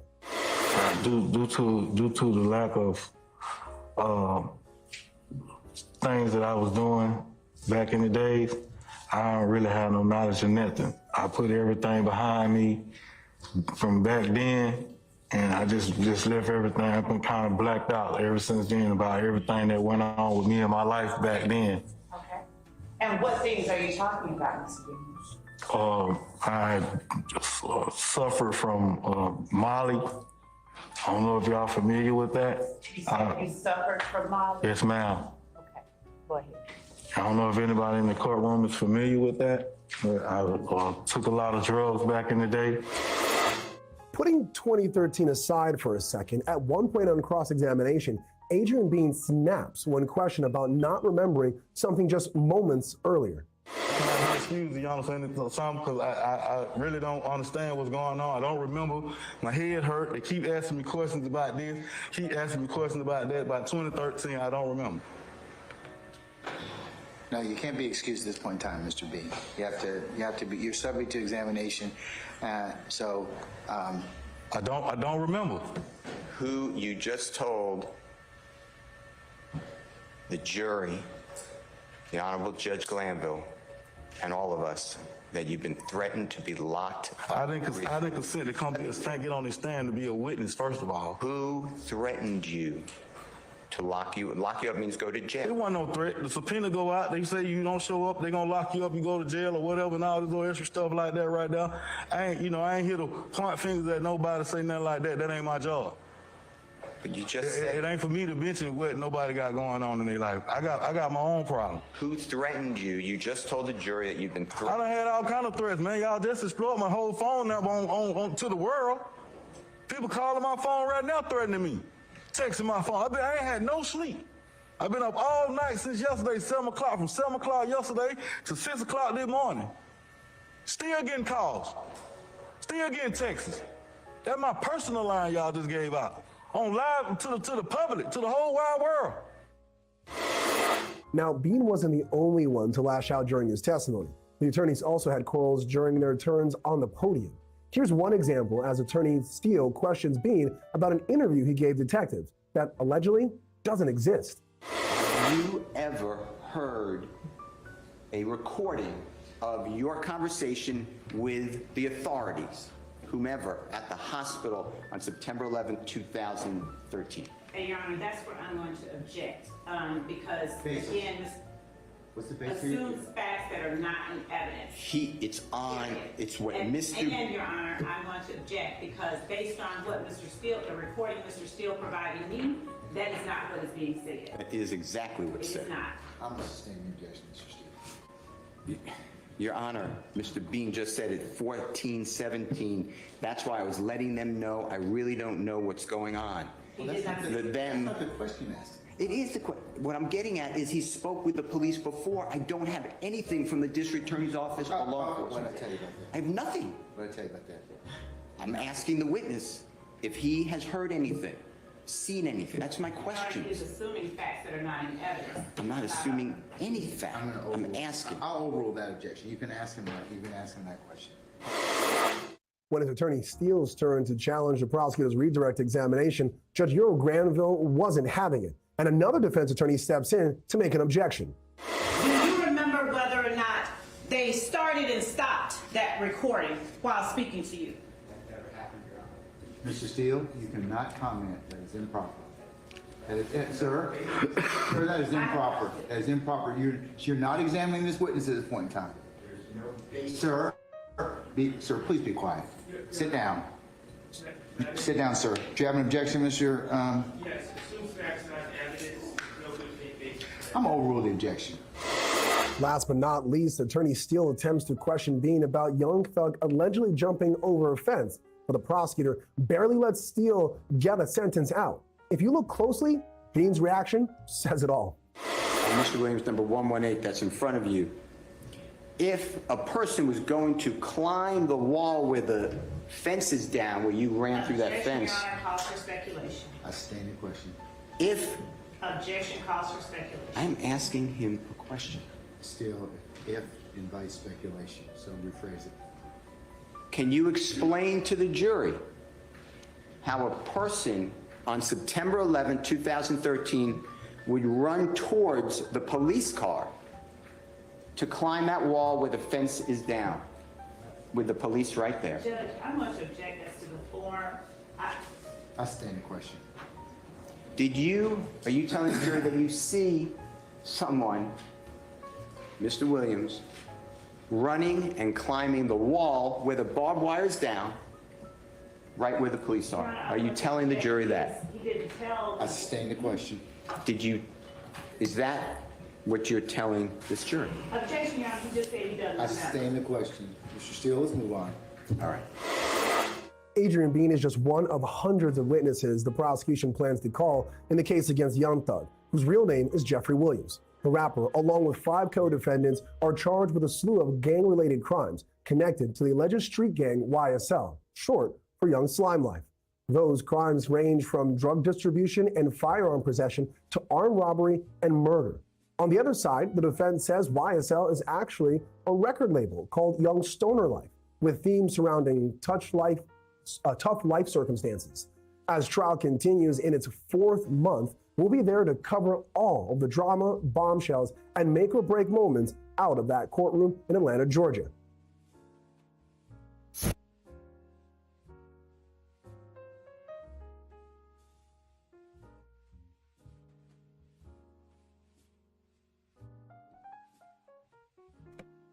Now, y'all tell me that that's supposed to be going on in a republic government. You know, they keep calling this a democracy, but when you pledge your allegiance, you pledge to the republic. And if you read any of the state constitutions, they all say the republic. And that's not a party. That's a form of government. It's self-governance, where we're supposed to govern ourselves. The people that's supposed to be in Congress are supposed to be our representatives. They're supposed to speak for us, the people. Unfortunately, that's not happening at all. I don't know if any of you went and read the Organic Act of Congress, 1871, but I would highly suggest that first you read the Constitution for the United States. And I'm not saying you haven't read it before now, but there are 7 articles, and the Bill of Rights is the first 10 amendments. That's what they're supposed to structure everything from.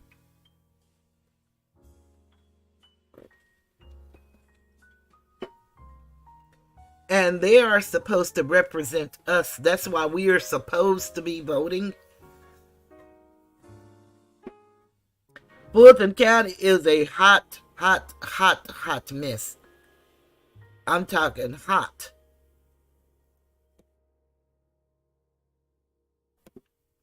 But it just goes to show us that we don't govern any better than the ones that we claim that are so unfair to us.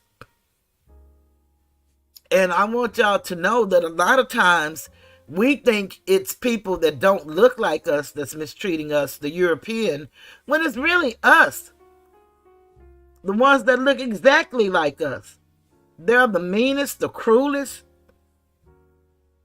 do some of the most damage. You know, I don't know if it's childhood traumas and they're taking it out on the general public. I don't know what the situation that causes people to act the way they act.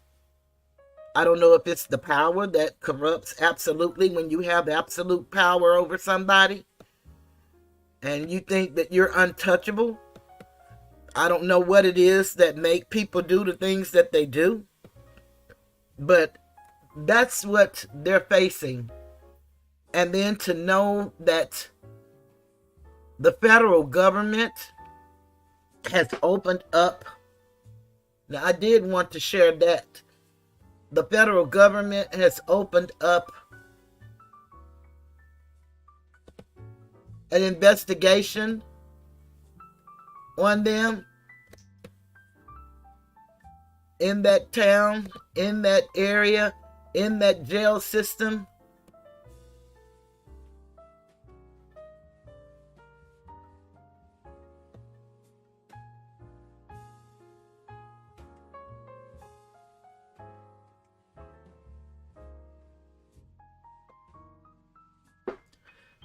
Something is seriously wrong. Yeah. Well, we all, I believe, suffer from, what they call post-traumatic. Some call it slave disorder. And, because of the stories that we've been told and the way that we've been treated, the way that we've been trained, we don't want to give it up. And we think because we start making a little money, more than $20,000, because mostly everybody throughout the country make $20,000 a year that looks like us, unless you work for the government or one of the big car companies like General Motors or the post office, which now the employees own that. Unless you work for one of those entities, you're pretty much not making honest living. It's honest, but the wage is not honest, because the wage won't allow you to take care of your family unless you get 2 or 3 jobs. But there was an article that I had found. It says Georgia prosecutor Fani Willis cares more about optics than democracy.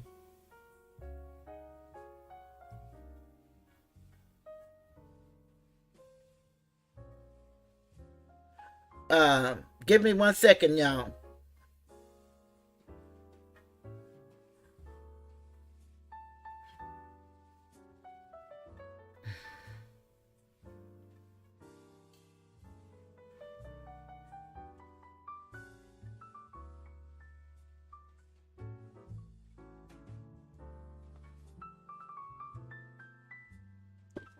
Okay. So, I did want to share that with you guys, because I didn't read this one.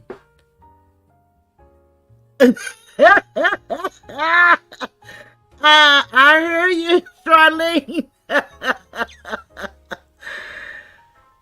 Yes, it is. Self-hate is most definitely. You can just tell by the way everybody going getting Brazilian butt lifts, and they already have a butt.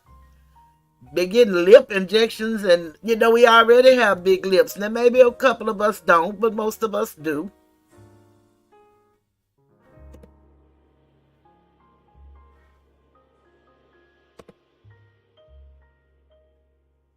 But this right here is by Amos Borshad. And it might be Borshad. I don't know. I'll probably be messing up these people's name. I'm really sorry.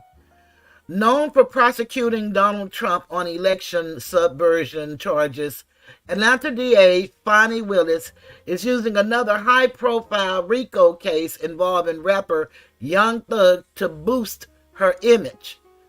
But critics say her popularity is obscuring the wrongful nature of the case, and I believe that.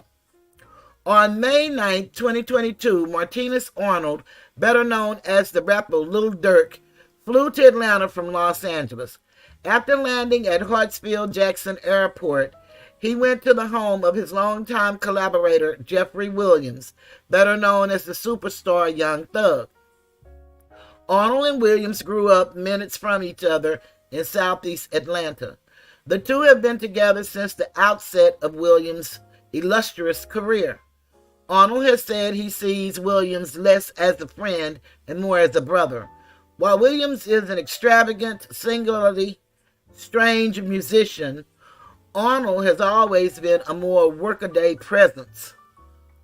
One enduring lyric: "I'm always on the road, just like a Uber man." he's a lovable sidekick. On that Monday afternoon, police raided Williams' home and arrested Arnold and Williams, alongside 26 others. They were indicted by Fani Willis, the Fulton County District Attorney, who alleged, hold on a second, y'all.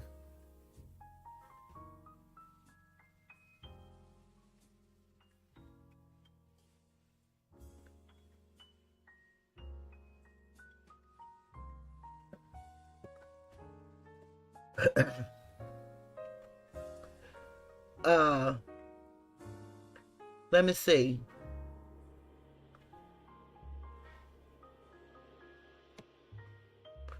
Okay. They were indicted by Fani Willis, the Fulton County District Attorney, who alleged that YSL, a rap group and record label created by Williams, was in fact a criminal organization. The indictment stated that Arnold's participation in YSL amounted to a violation of the Racketeer Influenced and Corrupt Organizations Act, or RICO. The penalty for violating RICO in Georgia is a prison sentence between 5 and 20 years. Willis has become a nationally recognized name thanks both to the YSL case and a concurrent RICO case, the prosecution of former President Donald Trump on election subversion charges. The Washington Post proclaimed Willis' actions in the latter case could save democracy. But defense attorneys working the YSL case say that as Willis is embraced by the national media for her pursuit of Trump, the local people caught in her legal system, people like Arnold, are left harmed. And y'all, that is so true by all of those people that are unindicted in her jail. The national media's fixation on the Trump case has further lionized the role of the American prosecutor and boosted the archetype of the prosecutor politician, a mainstay of both major political parties. That lineage includes everyone from former New York City Mayor Rudy Giuliani to former New Jersey Governor Chris Christie, Republican, former Attorney General Jeff Sessions, U.S. Special Envoy for Climate John Kerry, Senator Amy Klobuchar, Democrat, Minnesota, and Vice President Kamala Harris. All of them built their political careers in part off of their work as prosecutors. So we know what that tells us. Jed Sugarman, a law professor at Boston University, coined the phrase the prosecutor politician in 2017. According to his research, the position of prosecutor has increasingly become a stepping stone for higher office with dramatic consequences in American criminal law and mass incarceration. I could believe that. As he underlined, about 95% of criminal cases are resolved by plea bargain in America, with only the thinnest of judicial supervision. The public official that has the most discretionary power over any individual's life undoubtedly is the prosecutor. To the lever, Sugarman added, every time I see a prosecutor, I have this question: how much are their decisions shaped by their ambitions? Willis first came to prominence in 2014. Then an assistant district attorney in Fulton County, Willis acted as lead prosecutor in a RICO case against a group of Atlanta public school teachers and administrators who allegedly conspired to cheat on standardized tests. And I want y'all to also know that she hired her dad during that time. And she also hired John Floyd, the guy that she has now in these latest two RICOs. And her father also. But we don't see any invoices from her father, but they have the exact same name with the exception one is John E. Floyd, that's the European, and her dad is John C. Floyd the third.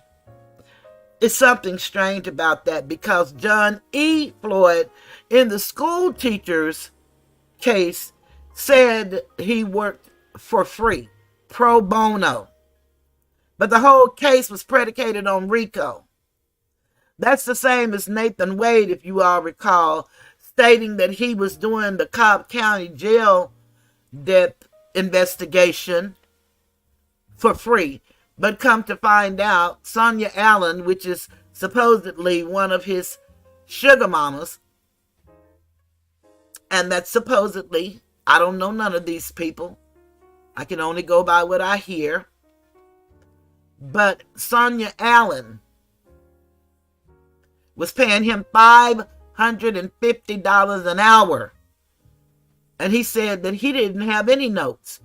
He used his baby up here in his head, his brain.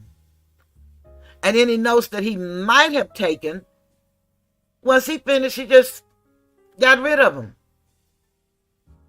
He didn't need them anymore.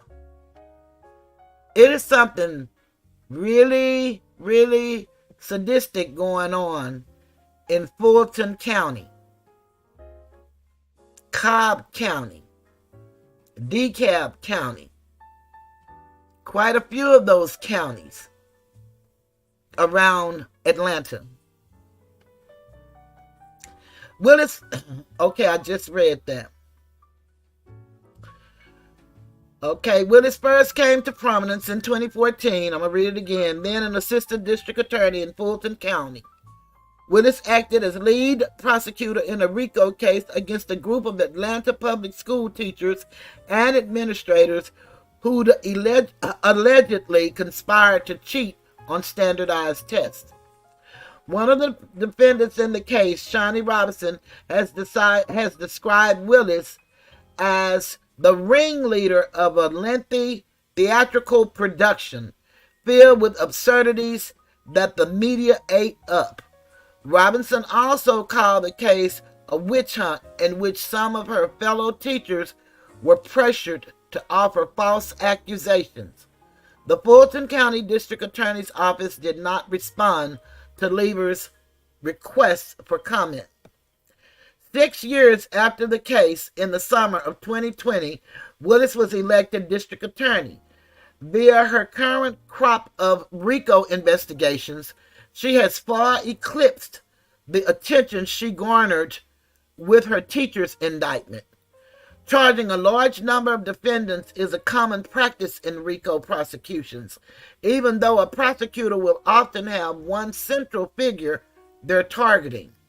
In the YSL case, it's Williams. In the election tampering case, it's Trump. The strategy is simple. Pressure defendants into agreeing to deals in exchange for information that is damaging to the central figure. Trump's charges in Fulton County stem from his attempts to overturn the 2020 presidential election results in the state of Georgia. So far, 4 of Trump's co-defendants have pleaded guilty, further boosting Willis's case against the former president. Coincidentally, the list of co-defendants include one famous former prosecutor turned politician, Giuliani. In the YSL case, Fulton County is alleging that Young Thug was the head of a street gang that committed crimes ranging from drug dealing to murder. It gets worse. Both cases focus on crimes that are evidently extremely serious. Both are also reminders of the wide leeway that Rico grants prosecutors to charge and pressure people into plea deals. As journalist Piper French recently recounted for The Drift, Rico has long since muted away from its original usage as a mafia killer to become a legal tool used to prosecute relatively powerless and disorganized groups ranging from a group of neighbors in a Bronx public housing complex to protesters fighting Atlanta's cop city.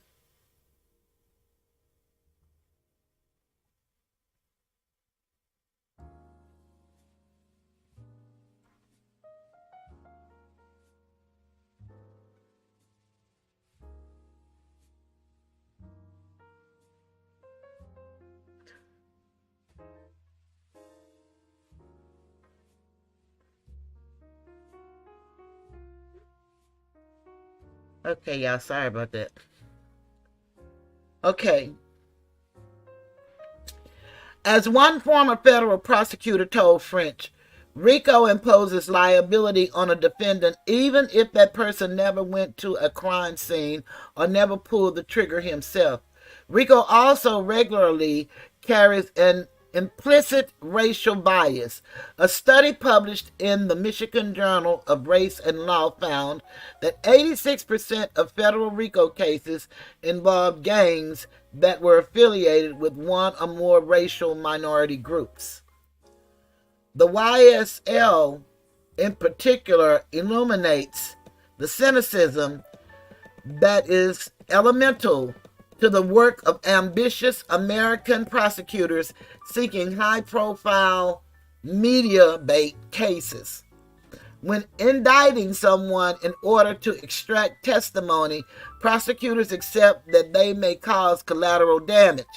For Arnold, that included both jail time and crippling reputational injury. And according to his lawyer, the initial plea bargain offer from Willis's office roughly amounted to this: in exchange for your freedom, we need you to incriminate your lifelong friend. But I guess if she can have a friend for over 30 years, move in that friend's condo, and then call her an associate, I guess it's not hard for her to tell this young man, you got to turn on your lifelong friend. And all of this is happening right before our eyes. So we don't need to complain, for real, y'all, about nobody being sprung from no tree, about nobody being shot down in the streets by the police. If we're not going to be people to start looking at what's happening to us and quit talking about what somebody else did and see what's really happening, I don't know what to tell us. I really don't. And it don't take no picking up no arms and doing nothing. It takes picking up a book or asking Google on your phone and start learning how to combat this. Because trust me, for every law that is written, there is a way to combat it. And that's how they win in court. And they have case law. This is unprecedented, to be real honest. It's really, really, really sad. And she can live with herself very well because of her ambition. And then she's got these women that are as stupid as she is running around here talking about this is black girl magic. I don't know. It might be black magic, but it ain't no black girl magic. Number one, black is civilly dead in the eyes of the law. All you got to do is look up the word colored, because, you know, we were once colored before we were black. So we need to start getting real and stop playing. I mean, really now, a waiting game. In a video call from her Georgia home, where children photos dot pristinely bright white walls, defense attorney Ashley Merchant explains her client Arnold's torturous path out of the YSL case. Despite pressure from Willis' office, Arnold refused to accept a deal in which he provided information on anyone but himself. He was facing so much time in jail that he wasn't getting out on bond, Merchant says. According to her, the question Arnold faced was, are you willing to say what Fulton County wants you to say in order to get out? He wasn't. He fought back. He was strong in his convictions. When alleging that a defendant has violated RICO laws, prosecutors list predicate or underlying offenses. Legally, They are referred to as overt acts in furtherance of the criminal conspiracy. For Arnold, as with many of the other defendants, the indictment listed lyrics and Instagram posts. Martinez Arnold did pose for a photo released on social media flashing a YSL gang hand sign, an overt act in furtherance of the conspiracy. The indictment also listed several incidents of gun possession and gun violence from about a decade ago, and for which Arnold had already pled guilty and been sentenced to probation. So that would be double jeopardy if they tried to do that again. I am not an attorney. I don't give legal advice, but I can read, and I know about double jeopardy. The Constitution secures that we don't have that in this country. Imagine you pled guilty, you were sentenced, you served your time, Merchant says. Then Fulton County alleges the acts were done in furtherance of a criminal scheme and is able to revive long since settled changes. How do you defend against something that you've already been convicted on, she asked, that you've already pled guilty to? It's unconstitutional. Merchant filed a motion to dismiss the charges on the basis of double jeopardy, the Fifth Amendment clause that states no person can be convicted twice of the same offense. But the motion was denied in Fulton County. Y'all don't hear me though? When they first started working together, Merchant and Arnold did not discuss the plea bargain. We spent a lot of time and money preparing for a lengthy trial, Merchant says. Arnold comes from a tight-knit family who suffered with him through the stresses of the case. His mother was present at all of his court appearances. Then, after multiple co-defendants negotiated deals, Merchant reached out to the Fulton County, heard they were open to a deal, and began negotiations. The process took about a month, as many of Willis prosecutors in the district attorney's office took turns attempting to squeeze more information out of Arnold. There was a lot of push and shove, Merchant says, and our plea almost didn't happen. At the end, she says, it was very, very close to falling apart. It wasn't necessarily a guilt or innocence thing. It was how much can you give us? We're only going to give you this deal if you give us this information. Throughout, Merchant says Arnold was adamant that he was not going to admit to things he didn't do or point the finger at other defendants. Out of the 28 original defendants in the YSL case, only one was granted bond and released from pretrial detention. Since their arrest in early 2022, many of the defendants have been held at the Fulton County Jail, an institution with a notorious history of abuse and loss of life. This July, after one particularly horrific death, the Department of Justice opened an official investigation into the jail. And that's the young man that I told y'all about that was eaten alive by bed bugs. In the jail, while she's up here parading around, hiring Robin Yurty to make her look good on social media and to check out what people saying about her and going to Easter egg hunts, she's got people up here just going to waste because of her neglect and her wanting to have the DAs of Atlanta. I mean, you know, really, that's how this all boiled down to. And this is really crazy to me. As one local activist said to Atlanta Civic Circle, while Fani Willis is chasing Trump in Fulton County Jail, people are dying on her watch. Merchant says that keeping YSL defendants in jail indefinitely is part of Fulton County's strategy. I don't know that Arnold would have taken a plea if he had been out on bond, she says. She also points out that many of the defendants who were denied bond were the same ones given probation. Isn't that something? The conditions of probation: not to violate the law, not to intimidate witnesses. They're the same as bond, she says. Posting that a defendant is too dangerous for bond and then granting that same defendant probation is such crap, Merchant adds. Just be honest and say we're keeping you in jail because we want you to plead. Boy, that's just really sad.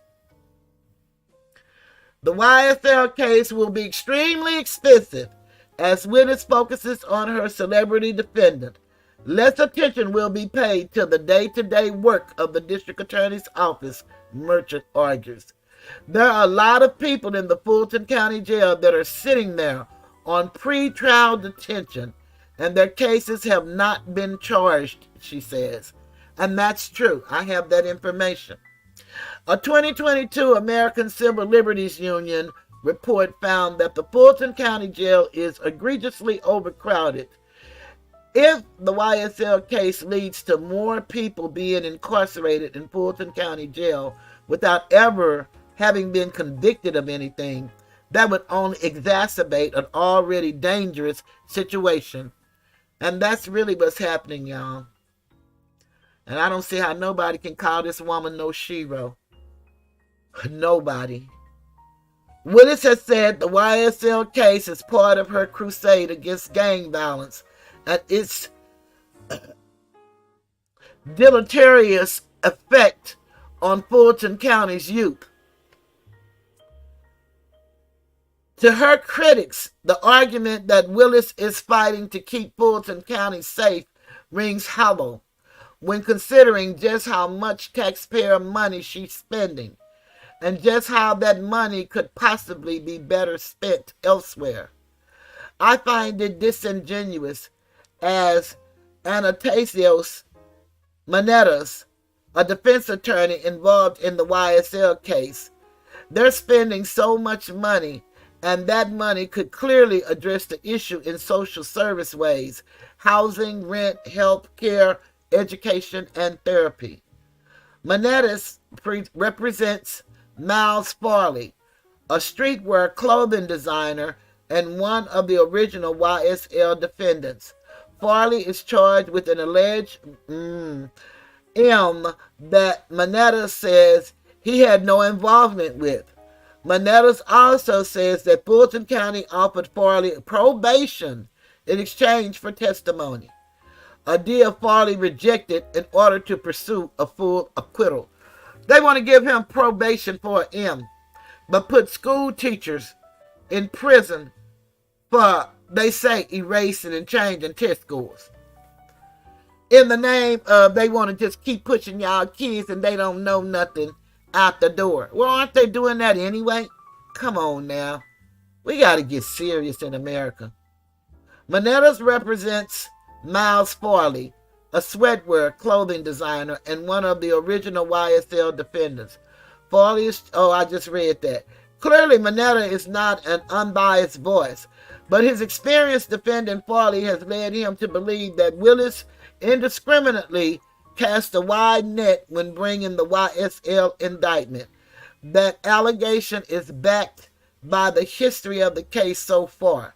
The indictment named 28 defendants. After a series of deals, severances, and dropped charges, only 7 remain.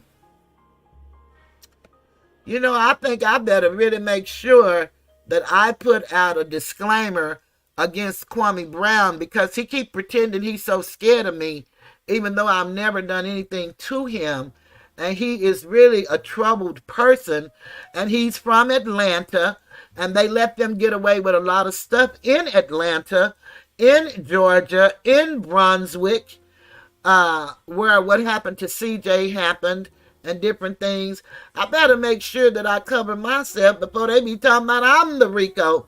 And I did a chart, an org chart of him and his YouTube cult gang, and I'll share it, because I'm really going to be reading real well, because these people not playing fair. They just doing what they want to do, and people are just allowing them to do it.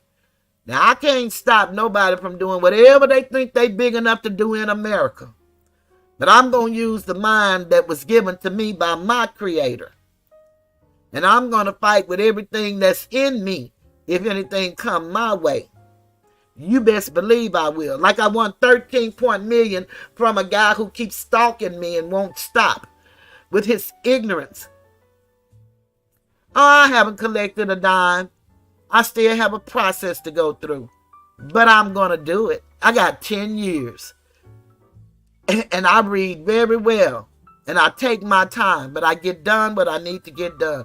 But reading this stuff here, how they just framing people, and I know with the feds, all you got to do is tell on somebody, and whether you tell what you tell is true or false, it doesn't matter. We seen that with Fani. She and Nathan lied their way all the way through a case. And the judge said they have an odor of mendacity, but he didn't hold them in account under the penalty of perjury for lying. Woo, child. Due to those multiple defendants and that sprawling indictment, the YSL case has already dragged on for a year and a half since its defendant's arrest. Through pretrial motions and jury selection, the actual trial has not even begun. That was at the time of this article.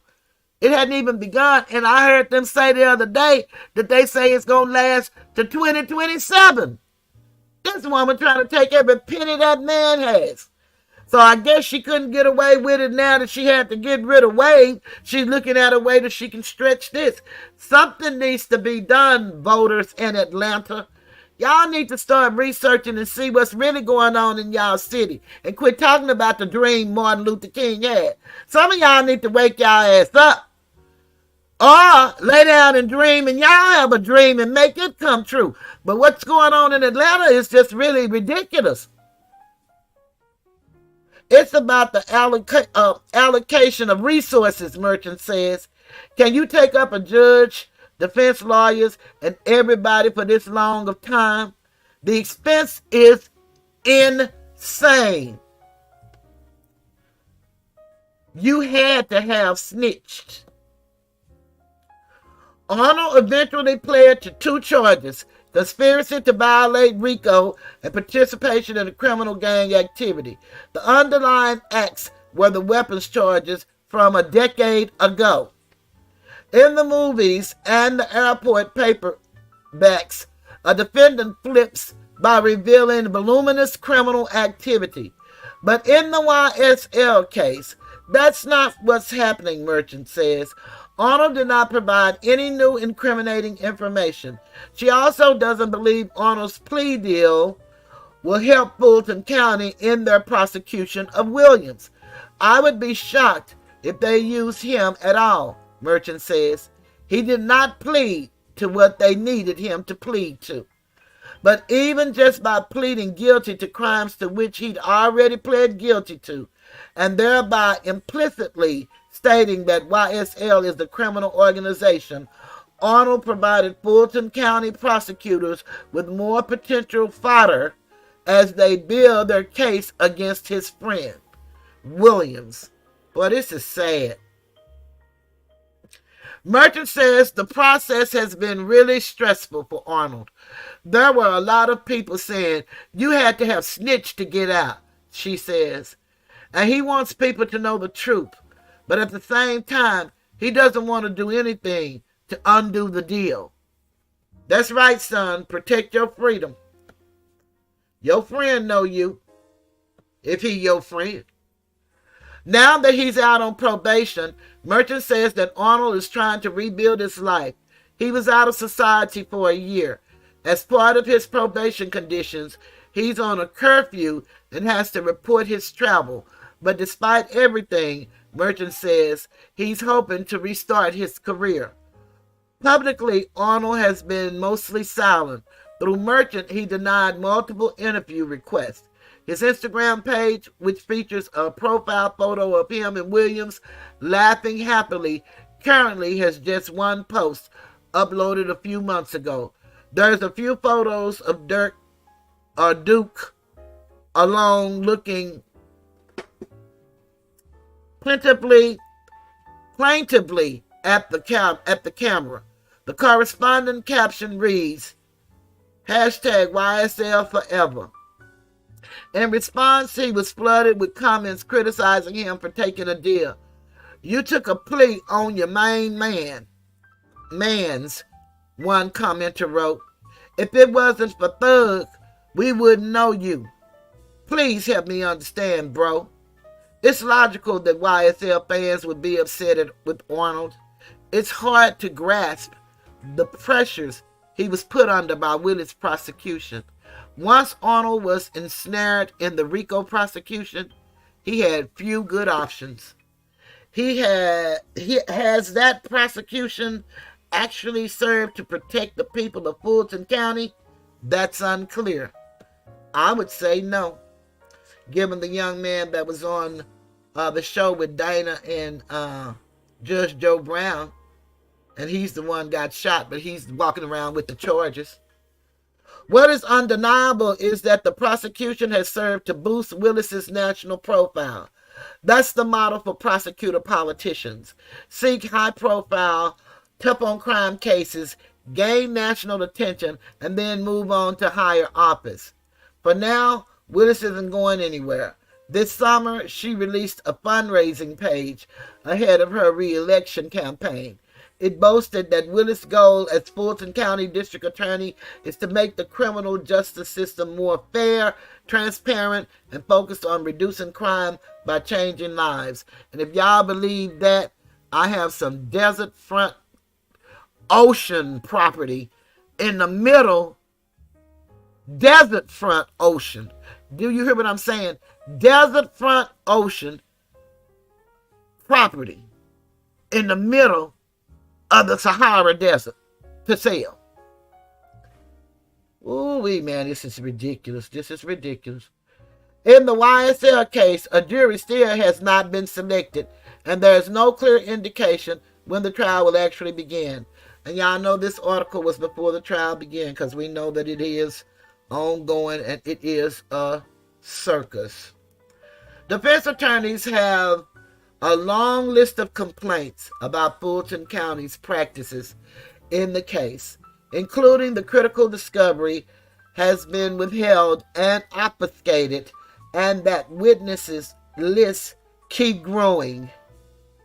One potential juror who said he listened to Young Thug's music was surveilled by the state of Georgia in the hopes of disqualifying him by proving he lived in a neighboring county.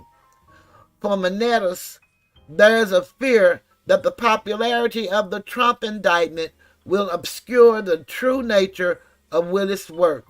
In Fulton County, Manetta said, people hate Trump so much that they're not paying attention. Nonpartisan civil rights are not being respected. They are being eroded. And I'm not going to read that other article because I've been here for a minute. But y'all, that's just, really, that's horrible. That's absolutely horrible. I'm glad you guys been talking while I was gone. Let me see what y'all been saying. Okay. I have read Tasha's Fulton County is a hot mess. Something is seriously wrong with our people. Yes. Tasha Jones' self-hate is serious within our community. Yes. I can watch that witness all night to give him some comic relief. Seems like Fani's office needs to be brought up Rico charges. All this racket on her leadership. Tell the truth. Fani is not going to get away with all her shenanigans. The people of Fulton should be outraged. They should be, but a lot of them here on YouTube think she is just the way that the Southern Belle, the Southern Peach is supposed to be. But that's crazy as hell. Ain't nowhere in the world nobody's supposed to be like this in the name of truth, honor, justice for all. Yeah, this is really, really sad. But this is what we're stuck with. This is what they have. All of it is for the love of money and prestige. And it's really unfair. But you know, it is what it is. And we're going to have to just watch it play out and hope that it play out, you know, better for a lot of these people. But I know you better take care of yourself, whoever you are, honey. And you better start reading and learn the rules, because you never know what could happen to you in the course of a day. People can just make up anything, say anything, do anything, and think it's all right, but it's not all right. And one good thing that I can tell you, when I sued this person and got the 13.0 million, also I sued YouTube, actually Google, which is the second largest company in the world. But in the title, somebody, Section 230, gives them full immunity. All platforms, all social media platforms has full immunity. And so what has happened is I looked at a hearing last night where they were talking about the immunity.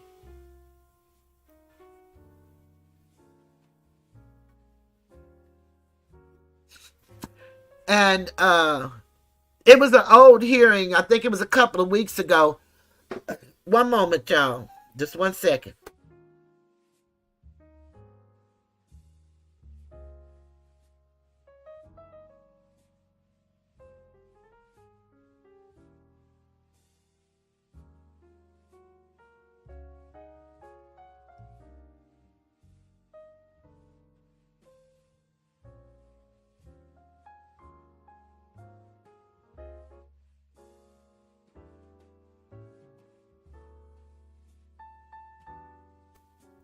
Okay, thank y'all for waiting. But yeah, but the 230, and y'all can look it up, and it's the section of the, I don't know if it's under 18. Now, 18 is criminal, so it ain't 18. Probably 15, something like that. But it could be 42, but it's section 230. And what they're saying is, because they gave them immunity, all of them cannot be sued. Congress is working on now making changes to 230. And they're doing it mainly for the children, because there are so many children harmed. I don't know if you guys know it, but even YouTube and all social medias, it was a new act that was passed for the children. And we all have to make sure now, before we do our videos, that we adhere to the rules for the new act for the children. And I'll know it by Sunday. I should have written it down, but I didn't know I wasn't going to be in my own show for a whole damn 2 hours. I really appreciate y'all for being with me. That's one of the reasons why I keep coming back. I don't care if how many, 8 people, 10 people, 2 people, 3 people, whoever is willing to listen, I'm willing to share my knowledge, my wisdom, my little old humor, and whatever I can give to help uplift somebody. That's what I'm willing to do. And I appreciate y'all for being willing to listen to me. I really do. And if y'all have anything that y'all want me to discuss or to talk about, feel free. I don't know if y'all ever went back and looked at my video, How I Became Toothless, but y'all can go check out that video and y'all know a little bit more about these crazy people that I be talking about and how that happened. Although I'm so far past all of that. But every now and then you have to remind a fool that they are a fool. You cannot pretend that they're not. Because they don't know no other way to be. You really, they don't. My daddy said, see, if you got some sense, you can act any kind of way you want to. But if you don't have no sense, you only have one way to be. And then some of these people are just one-way people. So if you're looking for a two-way, you're in trouble. You're not going to get anything back. You can give. Oh, they'll pretend and they'll take. They'll receive. But trust me, at the first opportunity, they will slit you and think nothing about it. They will laugh and make video after video after video. They will convince everybody in their chat you ain't shit. And all of them will start making videos about you and laugh and talk. All of the respect they had for you the day before, they no longer have for you. But see, what they didn't understand about me, I am who I say I am. And that don't bother me. I came here toothless. I got a beautiful set of teeth that I paid for. I paid for teeth more than once. Yeah, I was born with bad teeth. So that means nothing to me, the little things that they think they can say. But I had a beautiful set of teeth. And I got a $1,800 pair. That was $3,600, but I was able to and blessed to have insurance, so I got it for $1,800, and they're gorgeous. But since I called myself Toothless Tiger, I came on at the beginning with my teeth, and my cousins say, "Well, wait a minute, Cheryl, how you gonna call yourself toothless with that big old mouth of beautiful teeth?" And I said, "Girl, you sure know you right about what you saying." You see, I don't let people determine who I am and how I look.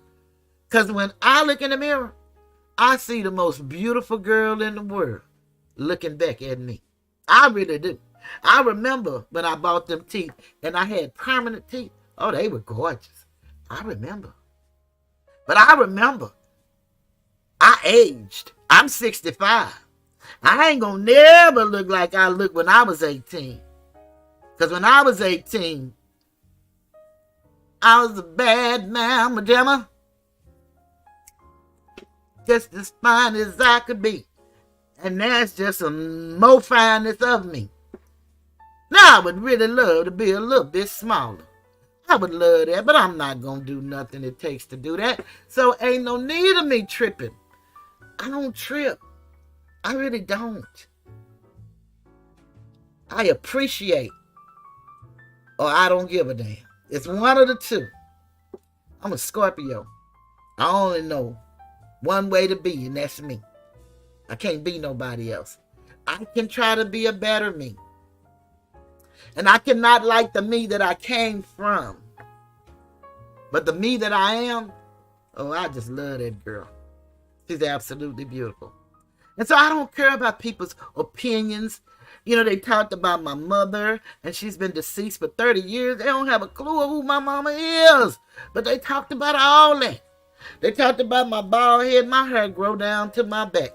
But I elected to cut it off because it started going bald in the top. And I don't do weave. And I don't do wigs. And I ain't against nobody that does. I'm not. I used to wear makeup. My eyelashes can go long as the ones you go and put 3 or 4 of them on your eyes. I can do that with Great Lash Maybelline. I choose not to. I'm 65. I'm retired, disabled. I don't feel like doing all that. Not anymore. You know, these people are so cruel. And what's so sad about them, most of them are just like 35 to 50. Or maybe 55, maybe 60. And they so disrespectful. But I noticed, when you hear a lot of them's story, there's so much abuse. And we all have been abused. Hey, M. Jones, to some degree. Some of us have seen no abuse, but some of us have. And we got help. And we dealt with it. And our abuse didn't always come from home. It could have come from other places. And you got to deal with it wherever it came from, whenever it comes back to you. Because sometimes you suppress it and you don't have a clue why you do what you do. But there is a method to the madness, and there is a reason that you do what you do. You got to find it. Nobody can do it for you. Or people can tell you all about yourself while you looking at them, looking just like you. Probably that's why they can tell you so much about you. Because of the same behaviors. Only thing they won't claim what you claim.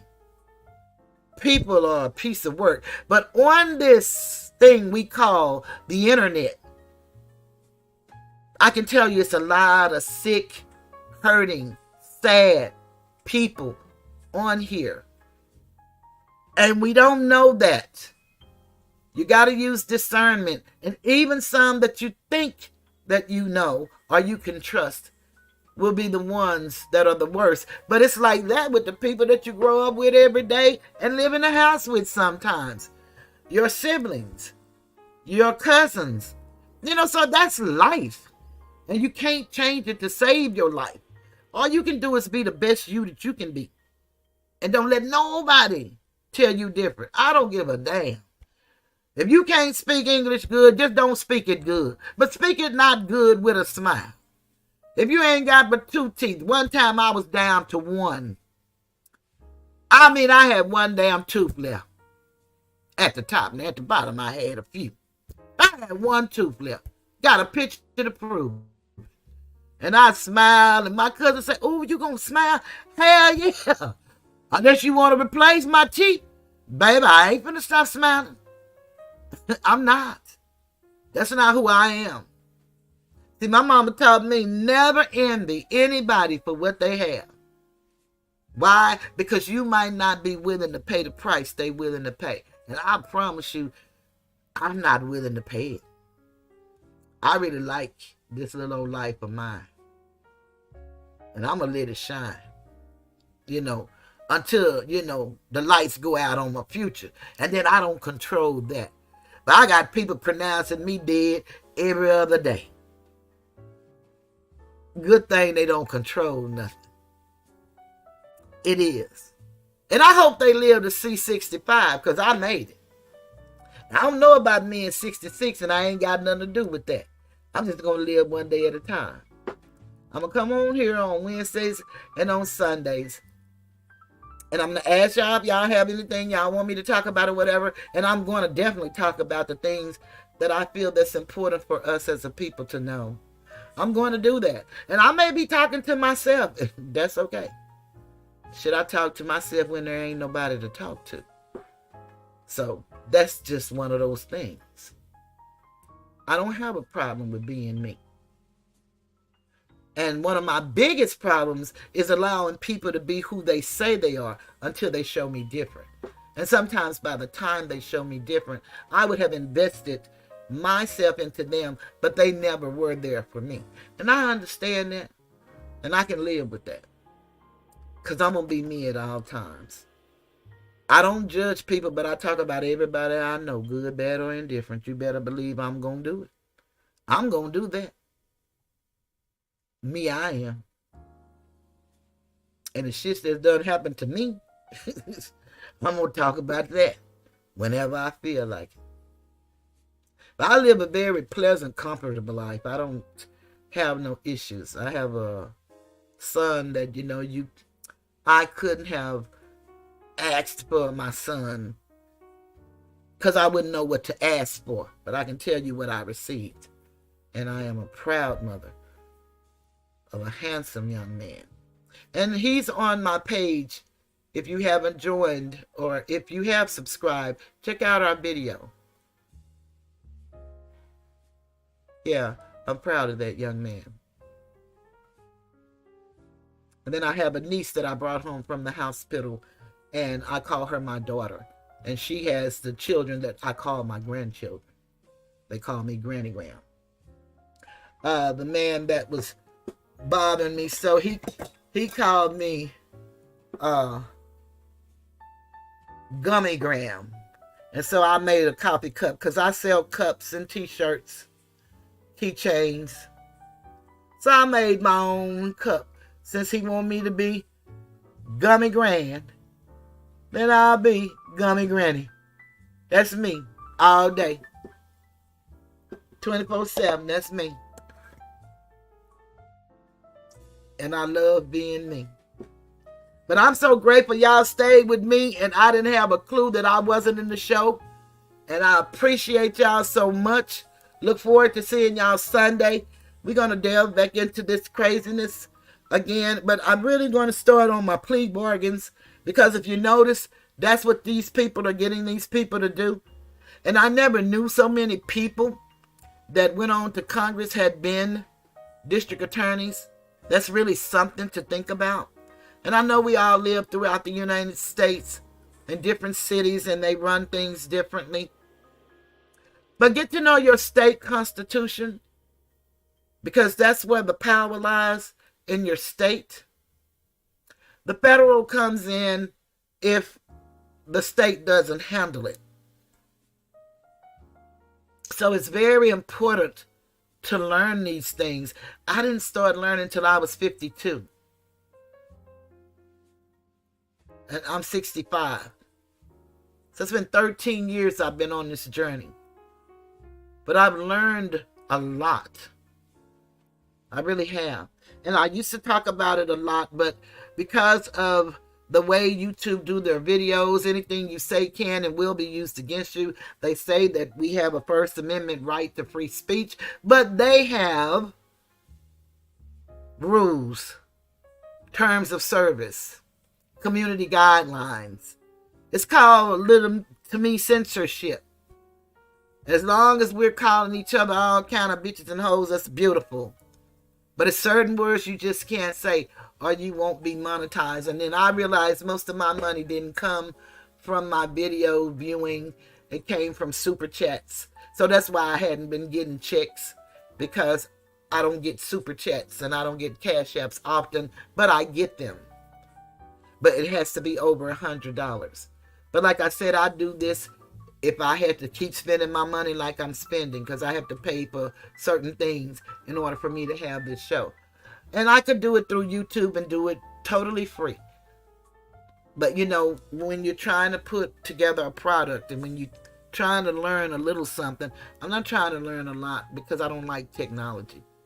I'm not trying to do that. It's too much. You guys come and you enjoy what you hear if I'm in the show. And I'll do my best to be in the show. But that's all I have to give is me. And that's what I give. Not a character. I ain't trying to be nobody. I can say some shit. I really can. But I came here with a purpose in mind. And that's to help somebody find something they didn't know about themselves or their situation, and a different way to do it. Because we're all hurting. I don't care how well we look and how well we're living.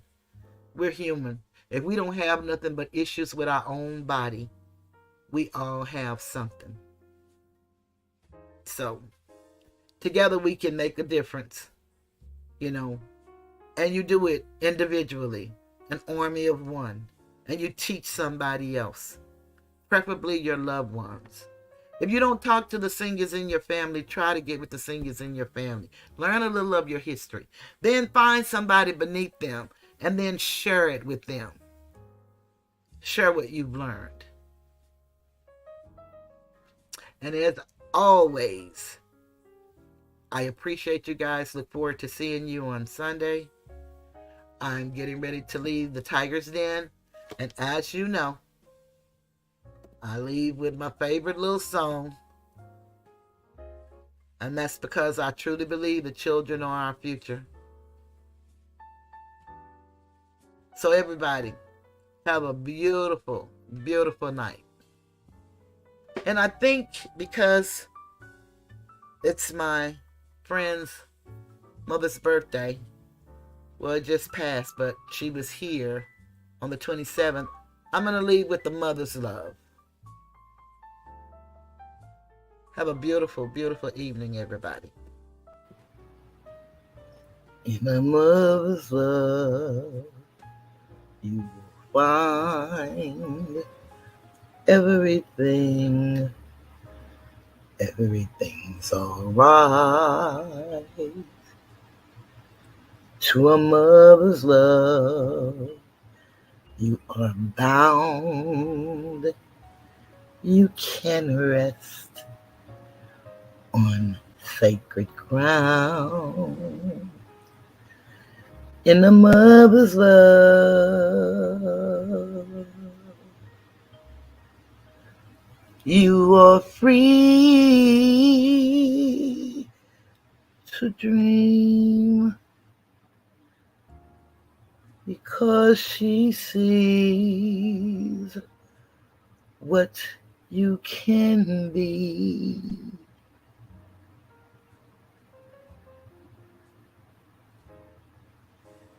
In a mother's love, you see the sun, enough for two. but you're one in a mother's love. You can feel something hurts. You can heal. Yes, a mother's love is real. You grow because she knows to let you go. Yeah, mama.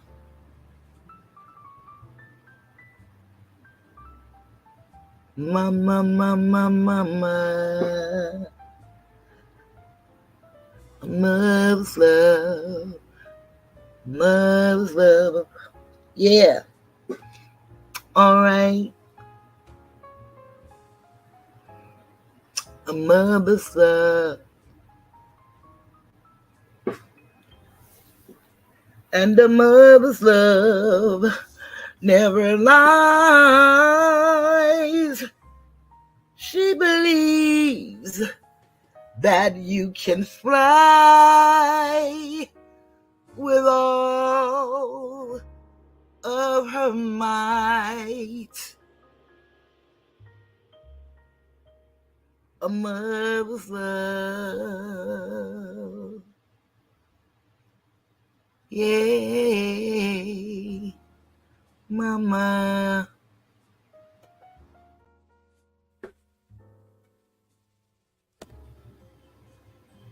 I believe the children are our future. Teach them well and let them lead the way. Show them all the beauty they possess inside. Give them a sense of pride to make it easier. Let the children's laughter remind us who we used to be. Everybody's searching for a hero. People need someone to look up to. I never found anyone to fulfill my needs. A lonely place to be. So I learned to depend on me. I decided long ago never to walk in anyone's shadow. If I failed, if I succeed, at least I'll live as I believe. No matter what they take from me, they can't take away my dignity, because the greatest love of all is happening to me. I found the greatest love of all inside of me. The greatest love of all is easy to achieve. Learning to love yourself is the greatest love of all. And if by chance that special place that you've been dreaming of takes you to a lonely place, find yourself in love.